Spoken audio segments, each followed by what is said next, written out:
folks, hello and welcome to our Saturday stream of RogueTech. Glad that you could all join us on this one. We are a little bit earlier than usual today. I understand things are not quite going as normal. However, something has come up, and so the normal stream time that we would normally operate at is not currently available.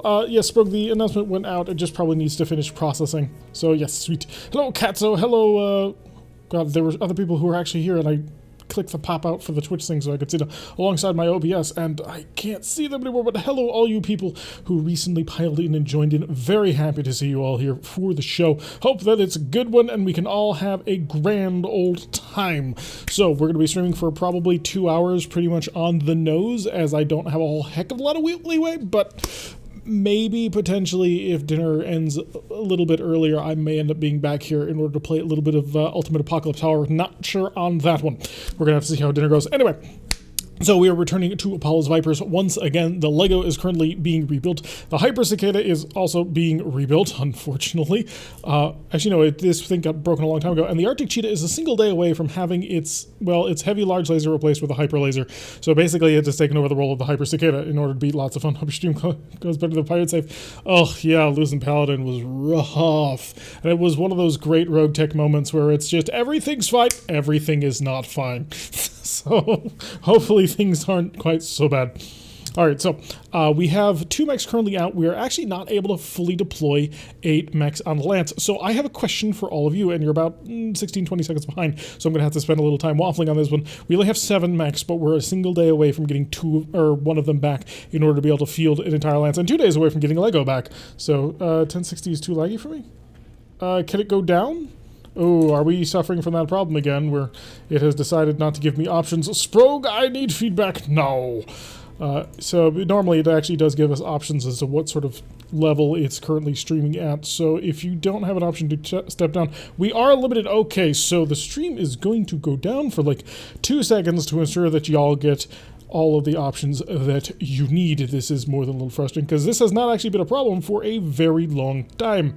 So yeah, let's just make sure that I know exactly where I'm going to. So the stream's going to drop off the face of the earth for about 10 seconds or so. And just as soon as I make sure output, and then I need to be outputting at, what was it, 2500?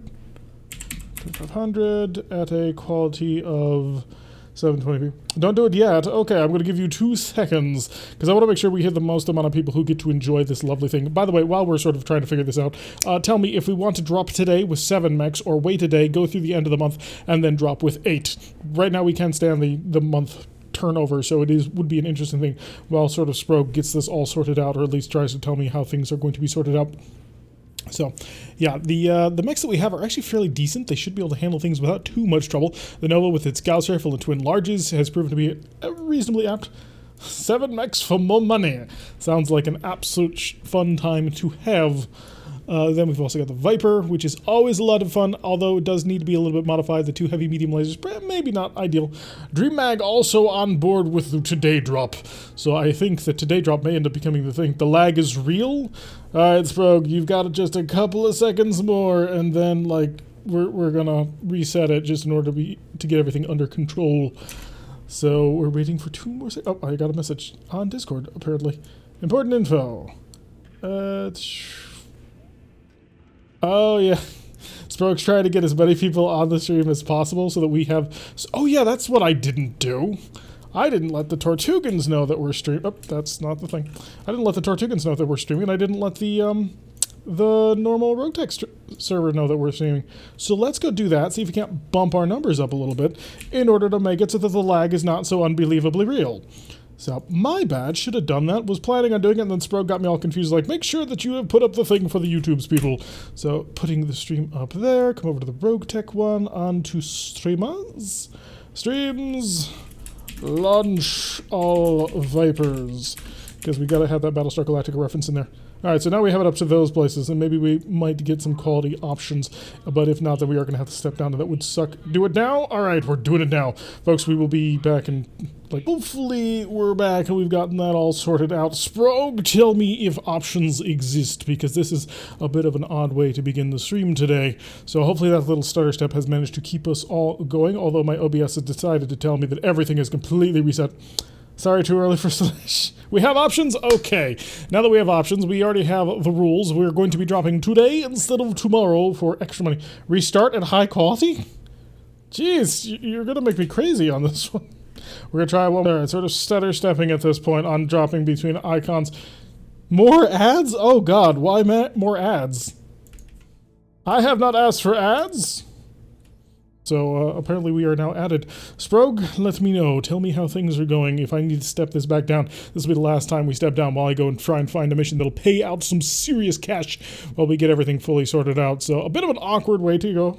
No options? Stuck at 720? Okay, so we are going to be stuck at 720. Last time we're reading that today, promise.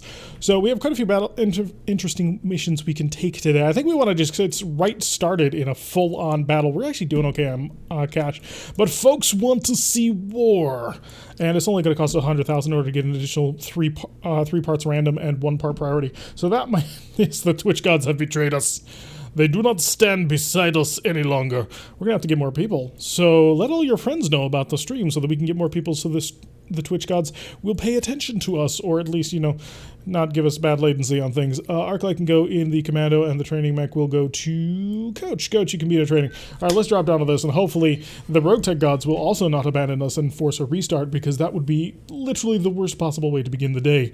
So we're just going to have to hope, cross our fingers. We're dropping with 7 mechs instead of 8, because, well, 1 mech is tomorrow's mech, and the next mech is, well, the day after tomorrow. Although that'll give us Lego back, so a silver bullet Gauss rifle on top of an Urban mech is a lot of fun, and probably something we want to get our hands on.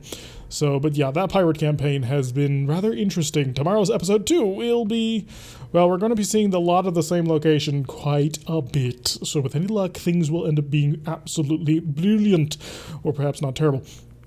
However, for today, we are actually doing pretty well so far, despite the loss of the Hyper Cicada and the absolute tragic loss of the Heavy Large Laser and the arrow tag off of the Arctic Cheetah.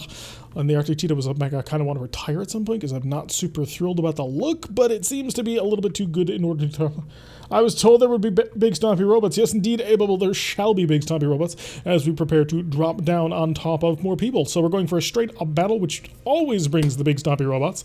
So, quite a few. Are we done watching commercials due to restarts? Yes, we are completely done with that, Mr. T405. There shall be no commercials, at least none that I order in this thing. So, yeah, if any more commercials came up, I didn't ask for it, and I refuse to put them on today. Today shall be commercial-less and free. Hopefully, cross your fingers. Unless there's a setting that I have to literally go in and tell them, don't ever put commercials on my stuff. We just want to play games, man. We ain't here to sell your stuff yet. Alright, so we are dropping down in the middle of the forest, and I assume there'll be... There is no hike. The game is like, you know what? I feel for you. I feel sorry for you. Let me just make sure that you get right in on the battle. So I thank you, RogueTech gods, for you are kind and benevolent, and with any luck, we'll also roll really, really well. So we'll get the Draw Bear and the Viper zipping on forward as our 4 scouts. No sign of the enemy just yet, but that's not too surprising, considering that we all start with our sensors off, which keeps us, you know, quite nimble and aggressive. Mama Bird will also this time not be stuck off the map, so that'll be nice and helpful as well. The Nova kind of wants to stay at range, although once we get some more minimum range reduction gear on that, that's going to be really dangerous. A lot of fun. It's actually one of the reasons why the silver bullet Gauss rifle is so fun, is it doesn't have a minimum range. So, once we... Hello, Laurendale. Welcome to the stream. Glad you could have us. You've managed to join us just in time when we finally managed to get through all of our restarts. And again, I will have to apologize to the people who are watching on VOD, because the quality is about to take a step down from 1080p to 720p, which, you know, is not exactly what we want. But hey, if you want to see us stream more at 1080, you're going to have to actually show up for the streams, and that'll help us out a lot. And Twitch will say, hey, this is a good channel. Let's give them resources. At least that's the plan. Cross your fingers. We'll hope that it can happen. Alrighty, so it looks like Punisher in his cougar is going to poke the... I don't want to have Punisher poke. Punisher is not designed for scouting. Hello, Otter. Welcome to the stream. No, what's wrong? Oh, the low quality. Yes, that is definitely wrong. Hi, let's go say hello. Oh, goodness, it's VTOLs. Alright, we've got a VTOL, we've got a Stinger, we've got a Cicada, and a Hunchback 4N. Interesting. You don't have a big old cannon, do you? I mean, I'm fairly certain, yeah, you're not it. So we've got a couple of VTOLs which have been sitting still, even more in the back. However, I could probably cause a lot of damage to anybody that I actually really choose. The Stinger could probably die, but you know what? I want the Warrior dead, although I'm a bit surprised. A Warrior with multiple ballistics is kind of weird. And he's dead. Draw Bear, our lovely Australians managed to get in on the target immediately. Hello, Villainy and Chaos. Welcome to the stream. Just got the message as you were getting out of the shower. Good timing for your shower, sir. I have to give credit to it. Remind me to slip it 50 bucks when the stream's finally over. I was training with my English woodman beard. Let's see if we can... Oh, okay, so it looks like we've mostly killed the stinger in one round of shooting. Oh, that's beautiful. Oh, but yeah. So, yes, the stream is definitely much earlier than it normally is. This is due to unforeseen circumstances involving dinners and people. So, yeah, things could not be helped, but hey, we're gonna have a little bit of fun here for the next 2 hours. Okay, finally on. Yes, Adam, we are finally rocking and rolling. Yes, shake my head as well. Oh, it was amateur hour for the first 5 minutes of this stream. Well, the first 10 minutes of the stream, because the first 5 minutes of the stream are the lovely tones of a MechWarrior remix, which is actually really, really good. Okay, looks like the Cicada is actually packing some ECM. That's not super grand, so we're gonna have to do something about this in the reasonably near future. The Viper can actually just run up and murderize somebody. I think I want to go after this Hunchback. Can't quite get that angle there, unfortunately. Take out a Firestarter is an FHS-1, so it might be worth our time and effort. So let's rockin'. Tomorrow you'll be sharpening your axe. Yes. Wearing flannel shirts with that wonderful English woodman beard. Swinging through the forest. You'll have a blue oxen next to you, no doubt. I have zero doubts of that whatsoever. Okay, Mama Bird is probably going to finish off the stinger just due to range. Oh, that was disgustingly good. 30% chance of a Gauss rifle hit, potted him right dead center, and completely annihilated the entire mech. It was beautiful in so many ways. Looks like the drop bear is currently the recipient of some sort of missiles, but they appear to have missed, so I'm going to assume those were mines that did not end up hitting the drop bear, and that's somewhat not good. Because mines are just going to limit our capability to move at all. We are dealing with 3 lances and being a little bit low. Oh, we've got more VTOLs. VTOLs for everyone. Oh, it's a light carrier. Gotcha. So light carrier is not quite as deadly. We haven't actually run into any heavy carriers so far in this campaign, which I happen to be very happy for so far, because the moment we start running into heavy carriers, they are terrifying engines of destruction and death, and, well, I can't say that I wouldn't wish it on my worst enemy, because I might, but still not the sort of thing we want to run into. Couple of shots over towards the Ripper, no actual connections. Trusty big German Shepherd. Nice. So Lauderdale doing the full woodsman get up. Alright, so we've managed to kill one of the mechs so far, one of the VTOLs as well. We've got a Balak right on top of us. That may not be the safest place for him to be, just because the drop bear is nearby. And the Australians, we have noticed, have a really good habit of annihilating VTOLs. And not having Lego along for the ride and, you know, bringing his silver bullet Gauss firing and cluster mode is a little bit of a downside to that, because that would generally cause a ton of damage. But hey, we can make it work. Well, apparently we're looking at 2 ECM fields, and I think the Balak is the center of 1. So we're going to have to keep an eye on that one. So good positioning here, though, on the Viper. The Viper will be able to start working around the sides and the edges. Hopefully the Firestarter is not going to hurt us too badly. Balak only has a single shot. Hello, Sean. Welcome to the stream. 'Tis indeed you, and we welcome you with open arms and happy hearts. Alright, we've got the Firestarter. It is an internal combustion engine Firestarter, and it moved like 6 inches before stopping, so I don't think it's going to do all that great. The Ripper coming in and going to just ruin my day with a full-on sensor pulse on everybody. Ugh, you need to die. Luckily for me, I have a rotary AC-5 that is kind of coming for you. Yeah, sensor lock on everybody is really kind of painful, although I actually have a really good shot over in your direction. That might be a shot worth taking. Give me a sprint. If I take the shot over here, I actually don't know. Oh, that actually would be really good. Yeah, go kill me a Firestarter. We'll kill the other guy with other things. Ramp that cycle up to 5 and let's rock and roll. Oh, just so beautiful. I love this Rack 5 when it works. Second blind rule now affects enemies with the later drops now because we have a history of annoying flyers. Hunchback taking a position, almost hitting us. Lots of energy flying towards the Nova. Only a couple of missiles managing to connect, so excellent. I do wonder why the Twitch guys do not favor us today. Probably because of numbers. I actually don't see what the number count is, but I can't imagine that it's high enough for them to want to care about us. Maybe our averages are too low, which just means we need to bring the average up, which means we need to get more people to watch. Not sure how to do that. We're going to have to figure it out. So we've got a whole bunch of VTOLs all with ECM and the Cicada with ECM. So this is about to become a very jammed battlefield. Not particularly, well, fun on that one because it makes it a lot harder to just annihilate people with heavy firepower. So are you in the center of your own little ring? I think that you are. What are you? You are the Yellow Jacket. Yellow Jackets need to die. Today, preferably, actually. Oh, that's a really good shot, but it's on the Cicada. So none of the flyers have easy shots to shoot at you. All misses by 41%. Not grand today. We have managed to make that yellow jacket just a little bit unpleasantly uncomfortable, hopefully. And I think I will have the drop bear just continue to press at people. Do you have a shot right in front of you? You do. We're standing on top of them and it's a 20%. Fire everything. Wow. That was pretty bad. Okay, was that AMS or are we actually dealing with a problem of... nope, it just missed every single shot. Out of 20 rounds of shooting, with a 20% chance of hitting, which is 1 in 5, we missed every single round. Cicada darting off over to the side, and we're going to have to figure out a way to take care of that. Apollo, I think you're just going to continue to harass this poor gosh darn fire starter. Or you could go and kill one of these. If I watch on 2 devices, will it still count as 2 viewers? Sadly, no. If you watch on 2 devices, it'll recognize the same account and it would not allow such things. Although, if you were to subscribe with multiple accounts. Nah. Alright, so we got another VTOL out of the sky, thanks to the Viper. Where do the missiles go? I have no idea. They don't think they got shot down. I suppose they just must have missed.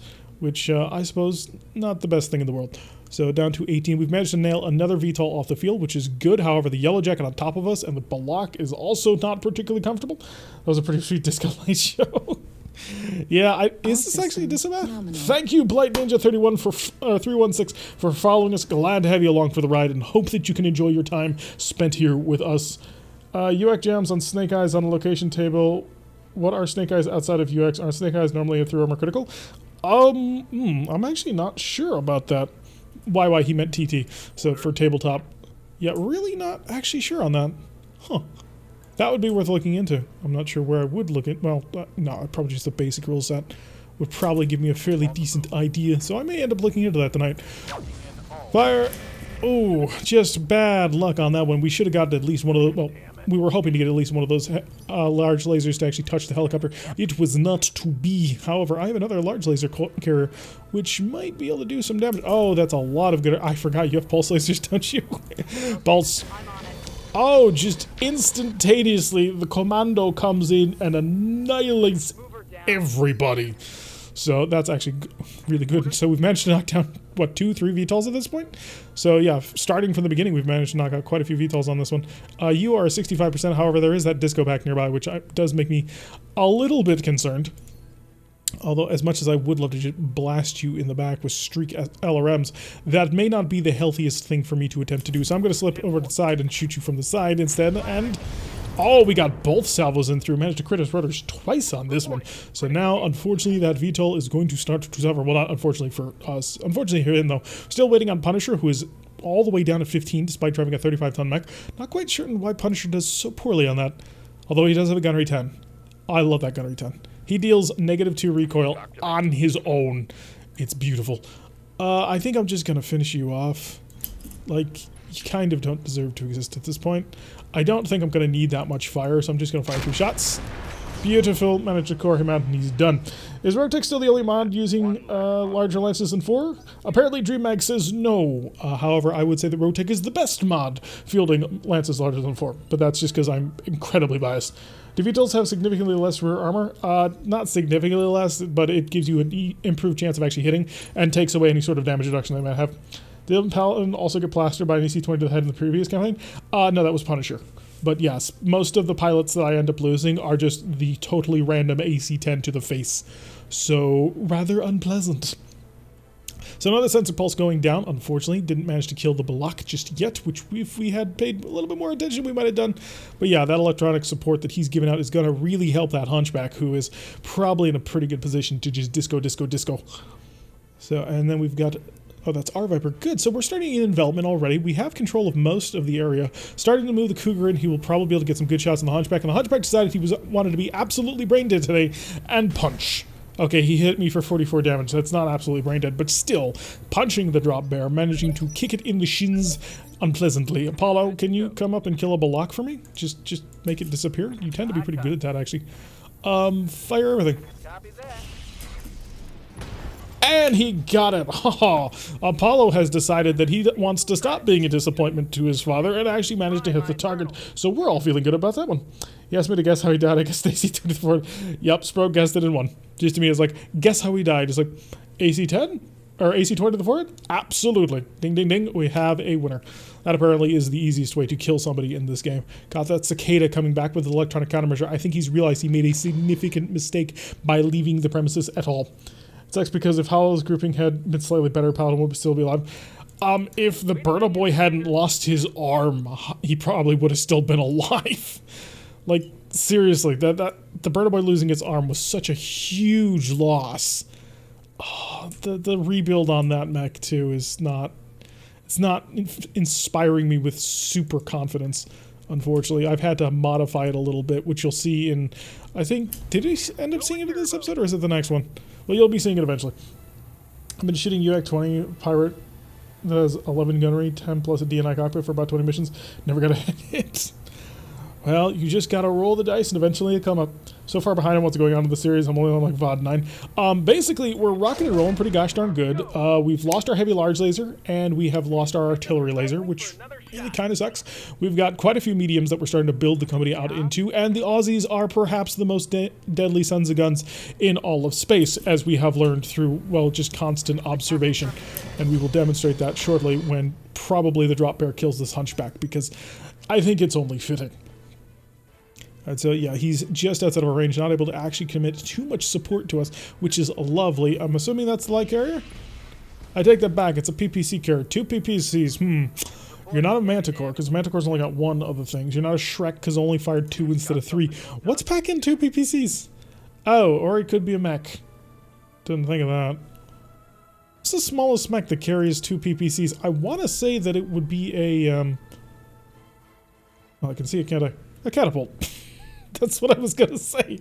Now, I wasn't going to say the Catapult Mark III. I was just going to say a standard catapult, but yeah, the catapult. Probably the culprit on this one. Shut off a single large just to get the temperature under control. And lob some long-range Gauss fire over towards him. Looks like we managed to miss both times. We've also learned the friendly fire 8. We have learned that several times, to be fair. Alright, let's go full Aussie on this guy. And do us a favor, don't hit the commando. Just I would prefer that, but yeah. There we go. God, this dropper is good.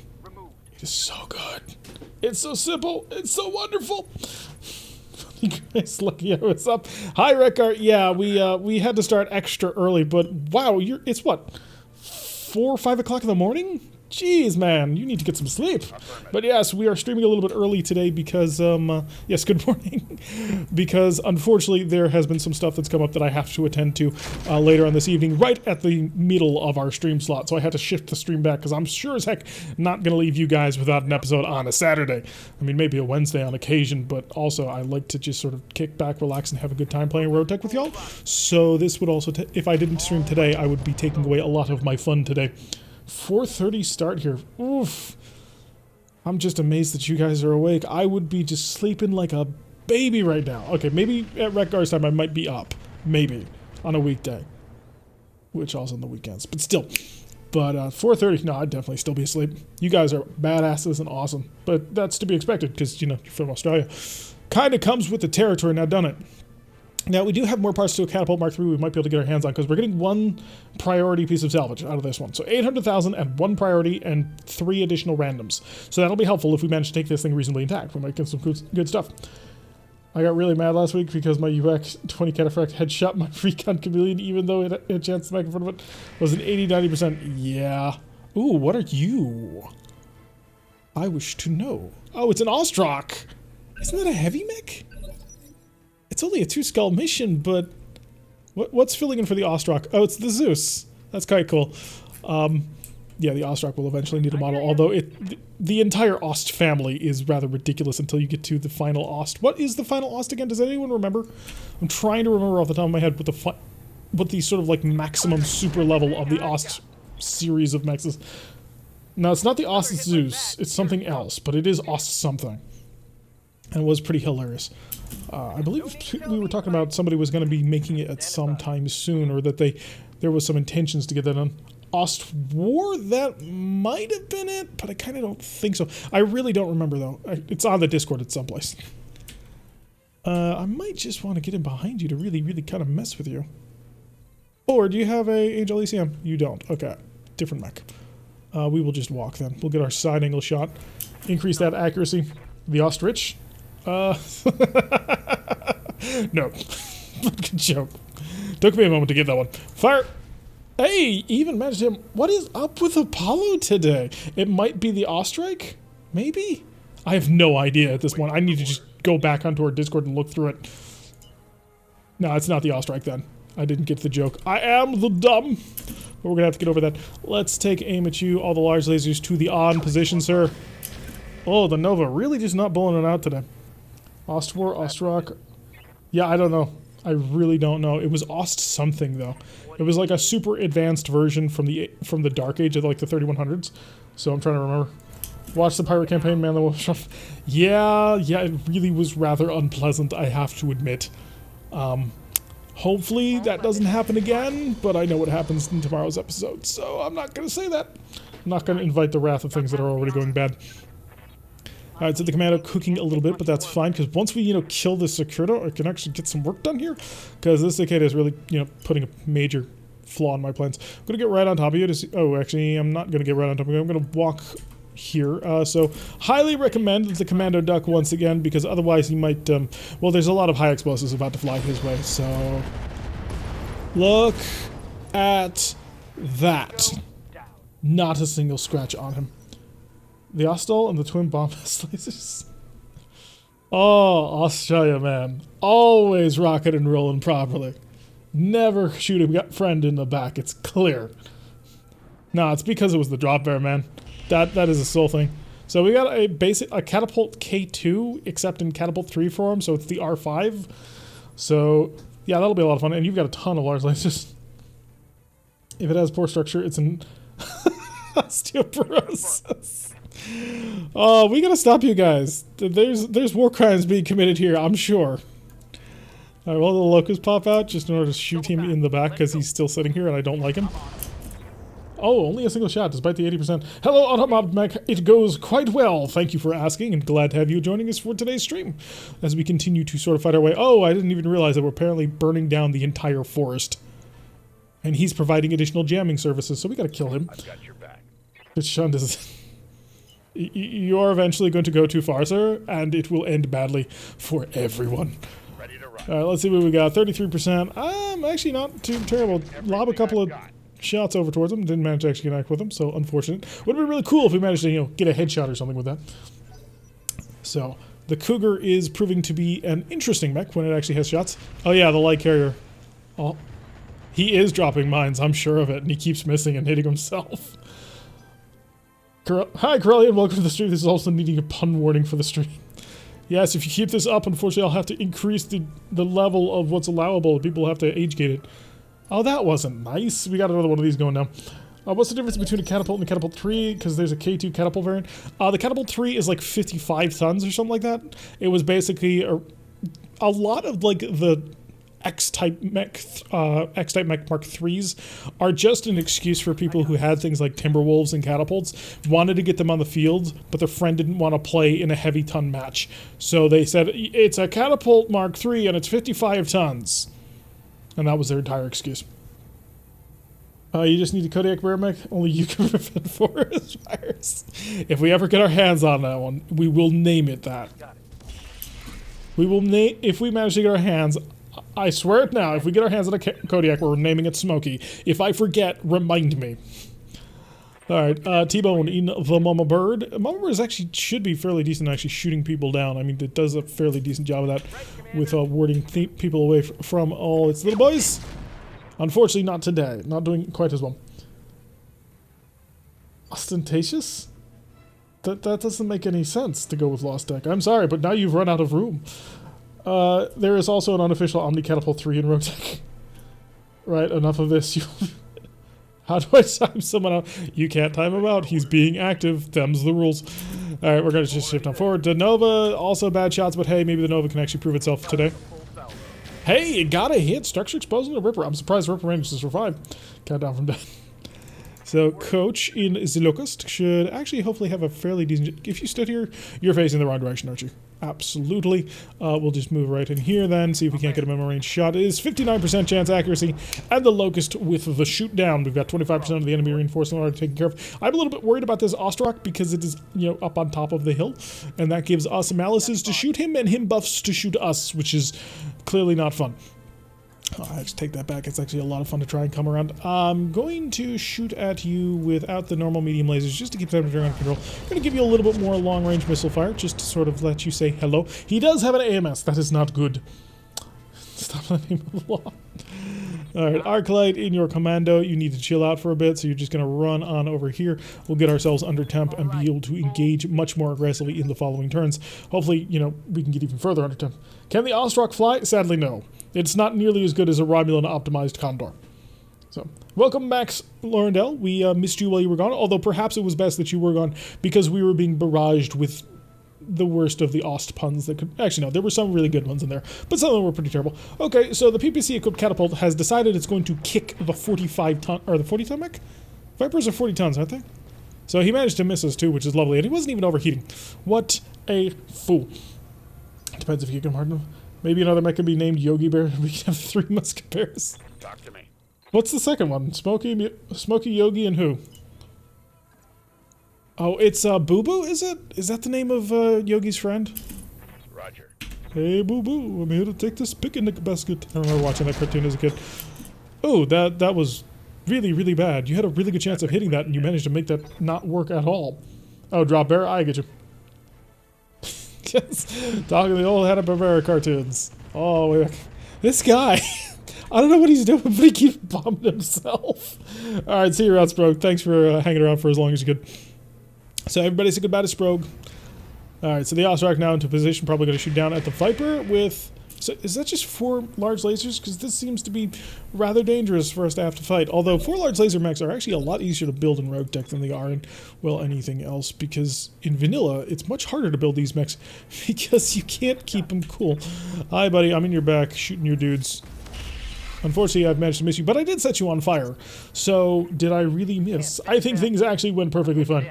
Sprogue is gone. No, well, okay. I don't mind it that much so long as people are having a good time. But if people start complaining, well then I don't have a good Ost pun to throw into this. I'm sorry. I don't pun. I'm not very good at it. So I have to rely on y'all to do it for me. Alright, so a single hit. So Mama Bear not having the greatest luck today. However, we're going to be able to get the Draw Bear right in behind this catapult. And it's going to have fun. Turn on all the lasers. This is why we turned them off in the last one, just to make sure we could do this. Hi. You're going to enjoy this, right?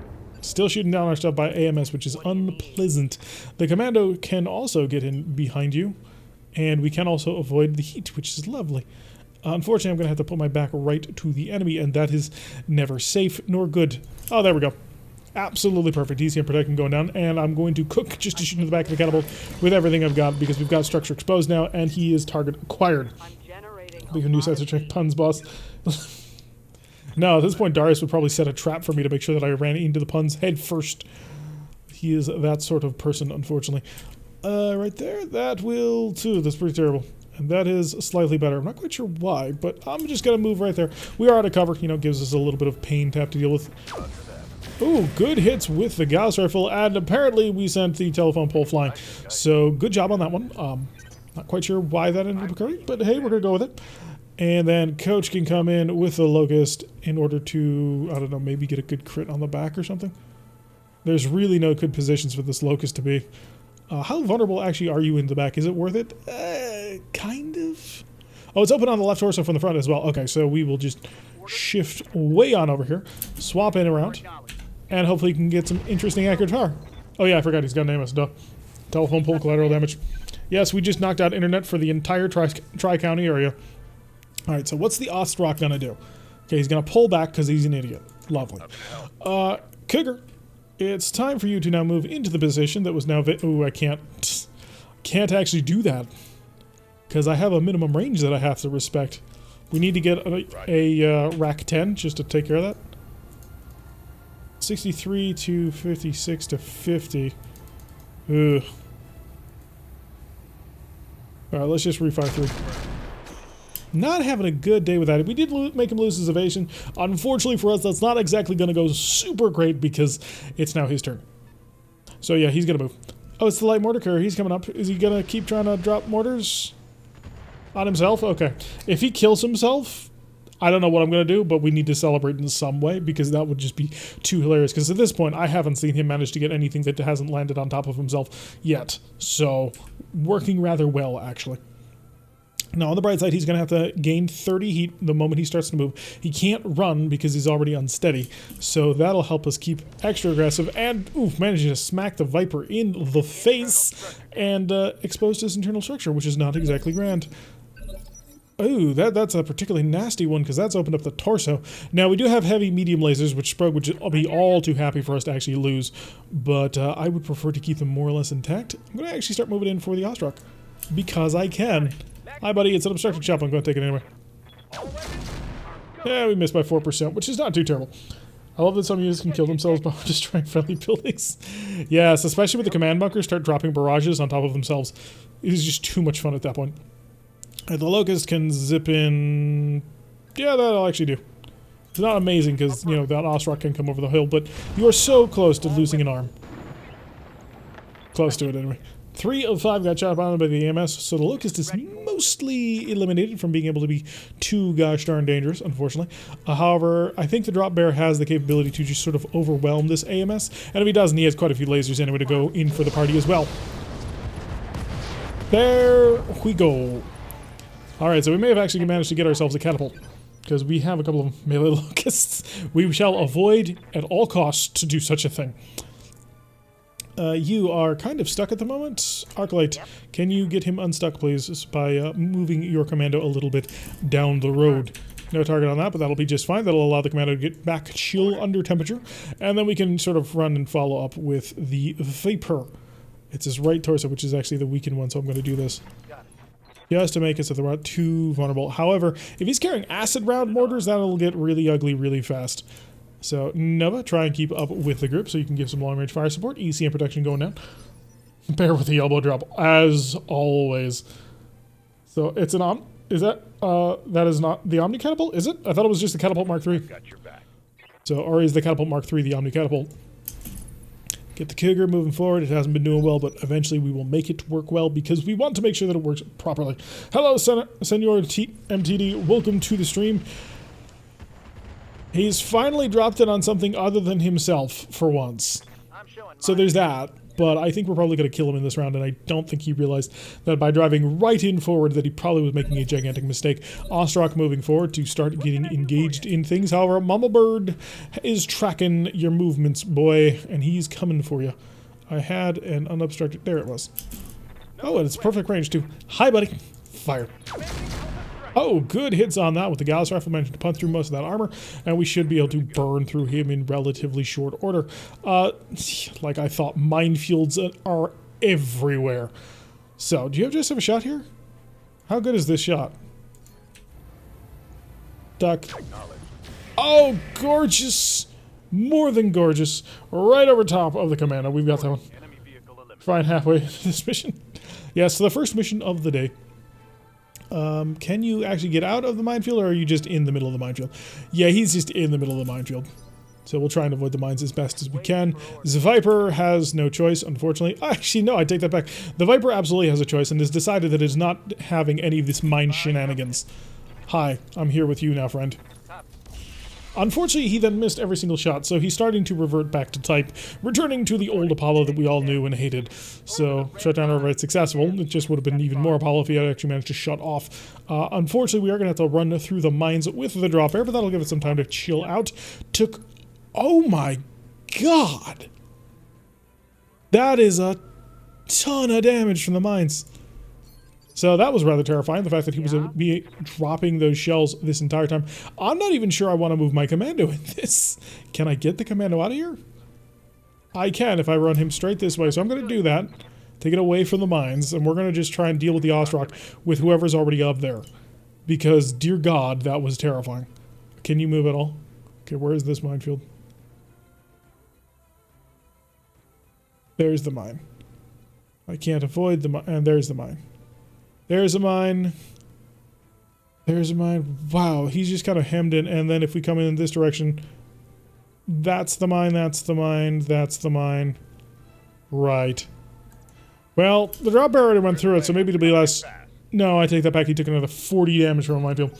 Ever hit a situation where mines keep your units from moving permanently? I've hit that a few times. I haven't, but I've actually had a couple other people mention that to me as well. Okay, 4 large lasers firing over towards the Viper. We can invade. Can we invade the inner sphere? Eventually we will. But that's going to take a little bit of time. Because when we come to the inner sphere, we want to make sure that we are bringing the cream of the crop. The biggest and baddest battle mechs of the entire, well, clan faction. So once we finally get that all sorted out, then we will be dropping on top of the enemy with forces like which they have never seen. How about they damage? Oh yeah, you're not damaged at all because, you know, the Mama Bird has not been as effective as I would prefer. Take aim, shut off the PPC, shut off a heavy medium, and fire a single. And did not work. But hey, we've got the tiptoe through the mines. That's probably as best as we can get. If your legs get into structures, mines will stop you. Ah, so that's the way it works. So, stuck with a minefield still. Yeah, I'm not going to bother moving it. I'm just going to keep the Nova where it is. Let it chill out, be aggressive in a later period. Still a minefield apparently to have to worry about. How bad is the Cougar's legs? Cougar's legs are okay, so as long as I can just sort of see him and lay into him with everything I've got. Roger that. Right, so let's run this gun. So, maximum power, 96% chance. If we're going to throw in Warlord just for the giggles on this, 99-1, a 6-shot, let it run. Oh, now that's the way you fight.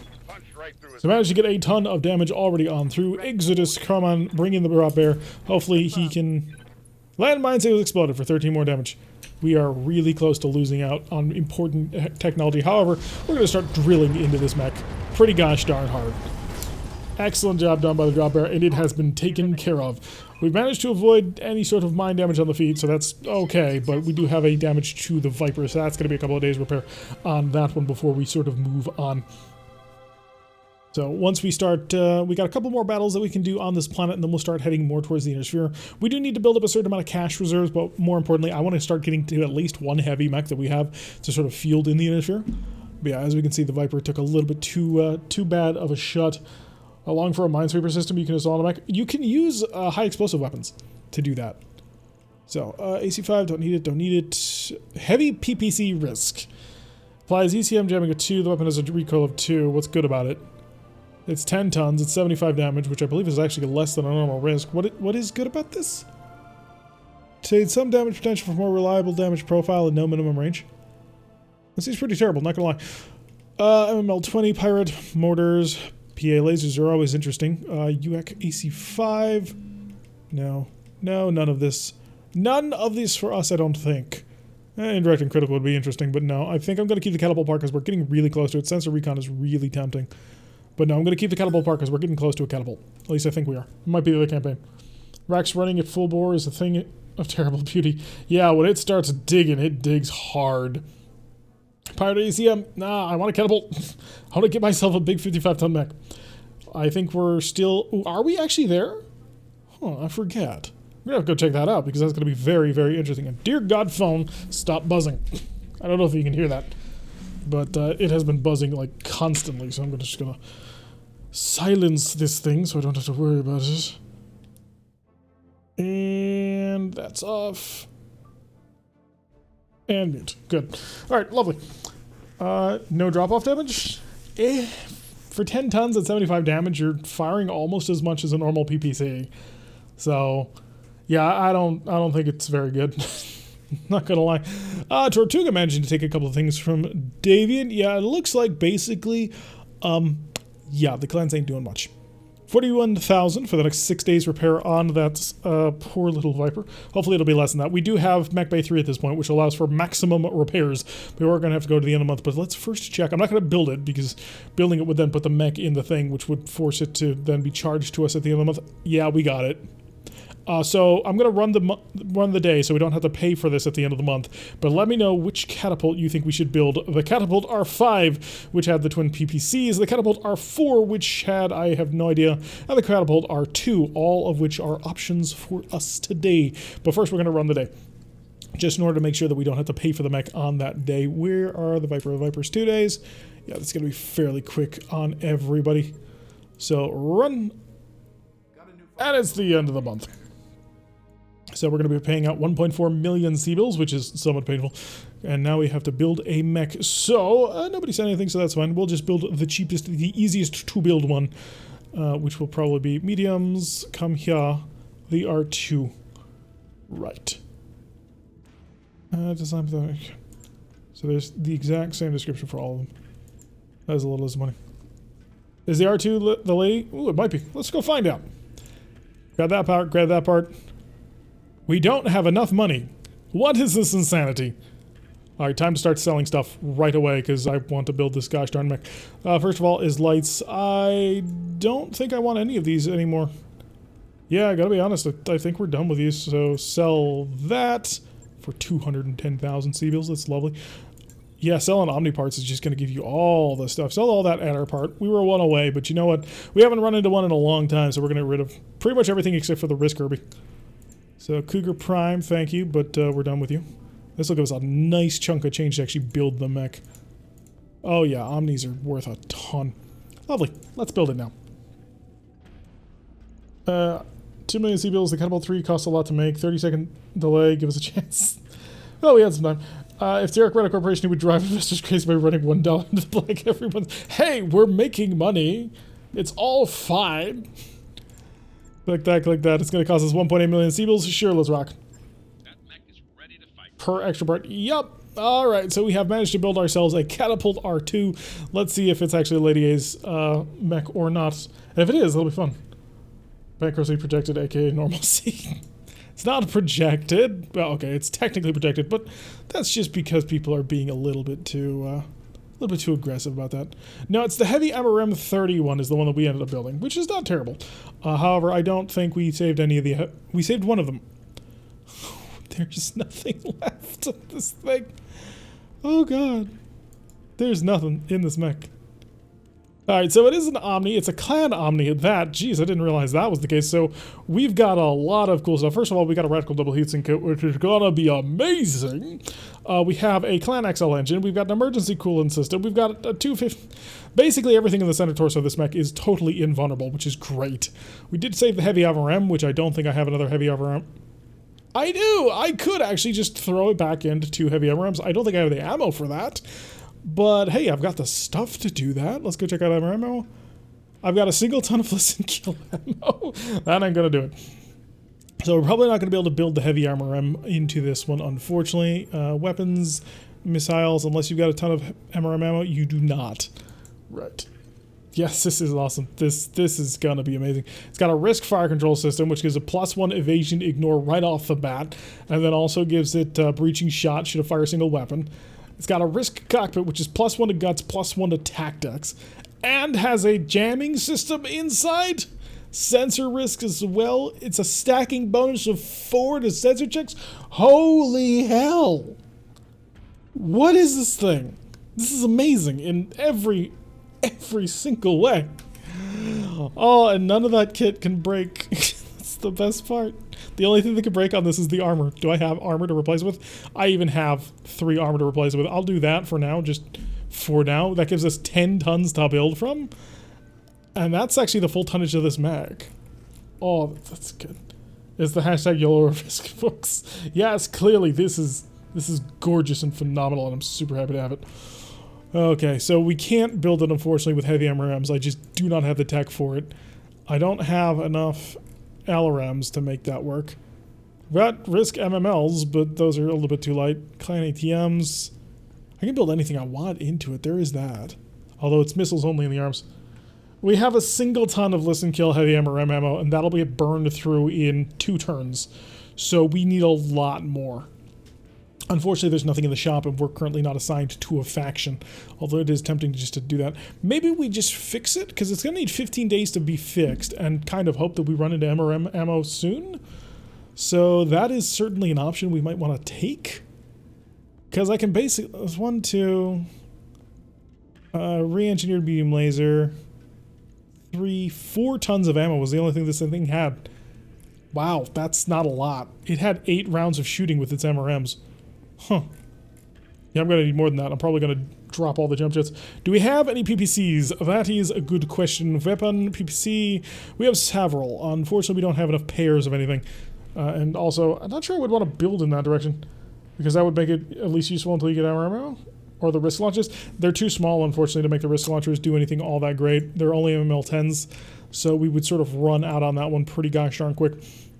I think what I'm going to do, because it's going to take a really long time to build anyways, we're going to build with the MRMs in mind. If this doesn't work, it is an Omni, so we can just swap out the weapons in like no time flat. The big repair time on this thing is just getting it fixed. So what I think I'm going to do is we're just going to sort of build it as it would be. Lasers, put lasers on. Oh yeah, for sure. We're gonna basically rebuild the mech as it originally was. Probably won't have the cases and just swap those out for more ammunition. Because actually, what I can do, just to make it more safe, makes it a little bit more expensive. But if I put this in, this automatically gives us case in the entire mech, so that'll help. So we aren't gonna need the case 2s on this thing. So we have 10 tons to spare. I actually think I may actually go back to jump jets, because the jump jets are fun, and the jump jets will allow us to position quite aggressively. So equipment, jump jetting, and just put in 4 jump jets. That'll give me enough hopping and scopping in order to do anything that we want. We are going to want probably 6 tons of ammunition. That'll give me 12 rounds of shooting, so 2 medium lasers is basically the only thing we really need to put onto it, and the only place that it can go is in the torsos, which is interesting. So lasers, please. Thank you. I need mediums if you've got them. Medium improved heavy. How much heat efficiency do you actually have? So you're 60. But then it's a radical heatsink kit, so anytime we get super high, it goes negative 20 heat. Now it does have a chance of exploding, which is obviously not good, but that's not terrible. I mean, maybe. I don't have to worry about heat so much though, but it may just be a good idea to go simple medium lasers and just rock with that one. Because that'll keep the temperatures under control, we won't have to worry about anything. And then we can jump sort of all we want. So we'll throw on a medium laser there, a medium laser there. And yeah, in 15 days, 6 more tons of ammunition. Heat bank? No, I don't think it's going to need it. Because when you actually take a look at the heat efficiency we're doing right now, we're 60 for 58. We should be fine. Yeah, default full. Well, because this is a full-on player build. This is not a lore-friendly build, I don't think. All right, so let's go build that. And we're a little bit broke. But totally worth it. It's a small catapult, but it's a catapult. So once this thing is fully built, then we'll go in to sort of refine it, but we need another 15 days anyway just to get it patched up. So I've got no qualms with sort of leaving it in a sort of a half-designed state at the moment. We do need to wait a few days in order to get all of our mechs and peoples back because, you know, repairs. The Omni Catapult is not lore-friendly. It's a risk Omni Catapult at that, so it's even less lore-friendly. Alright, so we've gotten most of our mechs back. At this point, basically everything in the stable except for the Catapult R2 and the Cicada, which needs a total rebuild. So yeah, we're fielding a fairly decent force. So I think we can go grab something a little bit bigger, something a little bit more dangerous. Although maybe I want to sell some more stuff. We'll sell more stuff at the end of the stream. We'll sell stuff when people are done. Alright, so let's go make sure that none of our pilots have actually managed to level up. Apollo is good, Arclight is good, Cooch is good, Ek is good, Exodus is good. Jester is good, Punisher is good, Ronin is fine, and T-Bone is fine. Lovely, let's go grab a mission. There were a couple more battles here that we could absolutely take, and I kind of would like to. Just because, well, I want to grab this one, but not yet. I do believe there's a couple of other battles first that I want to grab, and that is supply lines. 2.5 skull, 2 of 9, and so because it's only 2 of 9, kind of am leaning towards going full monies on this now. If we didn't do this, we lose out of what, 300,000? Less than that. It's like 170. Okay, 180 or so. Yeah, I think we'll keep it around for the, ooh.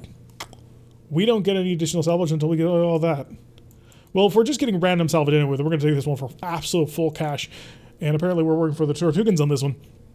Alright, so fill in most of the things. Get the Cougar Prime in there. Get the brand new Hyper Cheetah. The Lego, of course. And throw in the Commando as well. So, yeah, that'll work out pretty good. Punisher, of course, goes in the Cougar so that he can just rapid fire that gun all day long. I want somebody with good gunnery, and really my best next pilot is Arclight. So Arclight's going to be the Arctic Cheetah. Lego can be driven by Coach today, and Ek is back inside his Commando. We're going to go do a full 8 mech drop again. So that'll be fun. 148k? Yeah, something like that. But since it's only going to give us 2 more additional random pieces of salvage, it's not worth it. Just because the odds of us just getting a ton of single heat sinks or jump jets is just too gosh darn high. So we may as well take the additional cash and just to make sure that we're in a nice, comfortable area, because we're probably going to want to build more mechs, and when we take that final intrusion battle mission, well, we're going to want to make sure that we have enough money to build whatever mech comes out of that one, because I do want to go, yes, release the Lego. We shall fully engage with everything we have, mainly, you know, an urban mech that we put a silver bullet Gauss rifle on, which proved to be way more effective than I think we ever really thought. I'm not quite sure how it happened, but God, it's good. He's accurate as all hell. When he hits the target, he tends to dent that target really good. And when you set that sucker to cluster mode, that thing can knock over just about anything. As long as you get enough pellets on target, a silver bullet Gauss rifle is one of the most amazing stability guns I've ever seen. Maybe bugged. That is something to keep in mind, so that'll probably get resolved later on. But there's a lot of equipment to sort of work through and fix. Let's set the Lego for. Do the easier first? Yeah, we're doing the easier one first. The harder one, I kind of want to save for, you know, having more mechs, but, well, yeah, we're probably not going to be able to do it. So we'll grab this one real quick. Or, not real quick. It is still a 2.5 skull mission, so there'll probably be like 2 full lances. But I'm not sure I will have time to rock and roll with a full 3 skull battle. We're going to have to see how things turn out. But I would definitely like to. Less op 4, less damage get inflicted to you? Yep, absolutely. So get that in order to level people up, get us ready to rock and or roll, and kick some major butt. Local government forces, we are not stuck, which means that the mod is working lovely. And, oh good, great. We have to come all the way down the hill to go all the way up their hill. It's kind of sad. I wanted to fight from on top of my hill. Can I just, like, put a beacon and start issuing challenges and various angry noises at them? Maybe they'll come my way and we can just have things every nice. The lag is 35 seconds. Oh, okay. So you can use that, actually, as another barometer for the lag on that one. But at least people have the viewing options, which was something that we were kind of fighting with at the beginning of the stream. For some reason, it was not working the way it normally does. Hello, Paco87. Welcome to the stream. We've been streaming for about an hour at this point. We had some technical difficulties early on because some folks were not able to... they weren't able to have any viewing options, so we had to sort of reset the stream a little bit in order to give them that. But yeah, we've been streaming for about an hour. We'll be streaming for about another hour. I'd love to stream longer, especially because we've been doing so gosh darn well. Unfortunately, today our time is just a little bit more reduced than it otherwise normally would be. So I may be home early enough in order to stream again later this evening, and if I do, I'll probably be streaming Ultimate Apocalypse if I can get that game to cooperate with me, because it tends to be a little bit finicky to actually make work properly. By the way, if you are enjoying the stream so far, make sure that you follow, and if you want to support the channel, you can look down below for any of the links there in order to put any sort of support forward that you wish. But the biggest thing that I would actually openly ask you for support is to share it around, let people know about who we are, what we do, and that you enjoy the channel, so that we can grow even bigger and have more stuff. Thank you, Archimedean, for following us on this grand adventure as we charge on towards the enemy and the Cliffs of Doom. Hopefully we won't actually be smashed upon the Cliffs of Doom, but I can't put any real promises on that one. I'm going to put Mama Bird with some better sensors. Maybe a Beagle Active Probe might help out quite a bit with that cannon.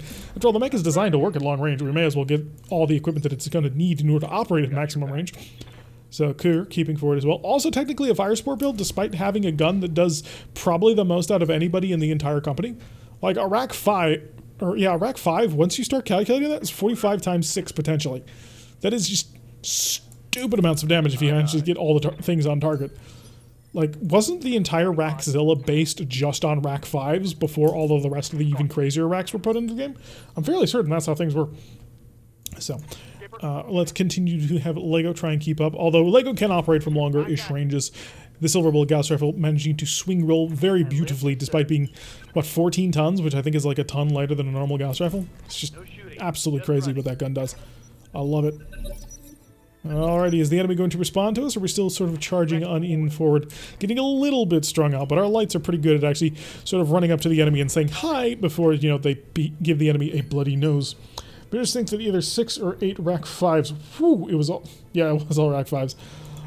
Oh, Rackzilla was terrifying. I fought Rackzilla once at the end of our Rippers Rumblers campaign. The thing nearly on its own killed 3 of my mechs. It was terrifying, just what that thing could do. Once it actually started lining you up, it just could annihilate you. And it was at maximum range from beyond visual. just from the darkness, repeatedly drilling through your mech with every single shot. Absolutely horrifically terrifying mech. Tempted to mount a partial wing system to a melee spider, jumping spider. Partial wing systems are really interesting. We put one in our pirate campaign on an urban mech, and it has proven to be rather fun, actually. Does take away a lot of tonnage, because, you know, we put a LAM engine and a partial wing system on it in order to ensure that we could jump extra super far.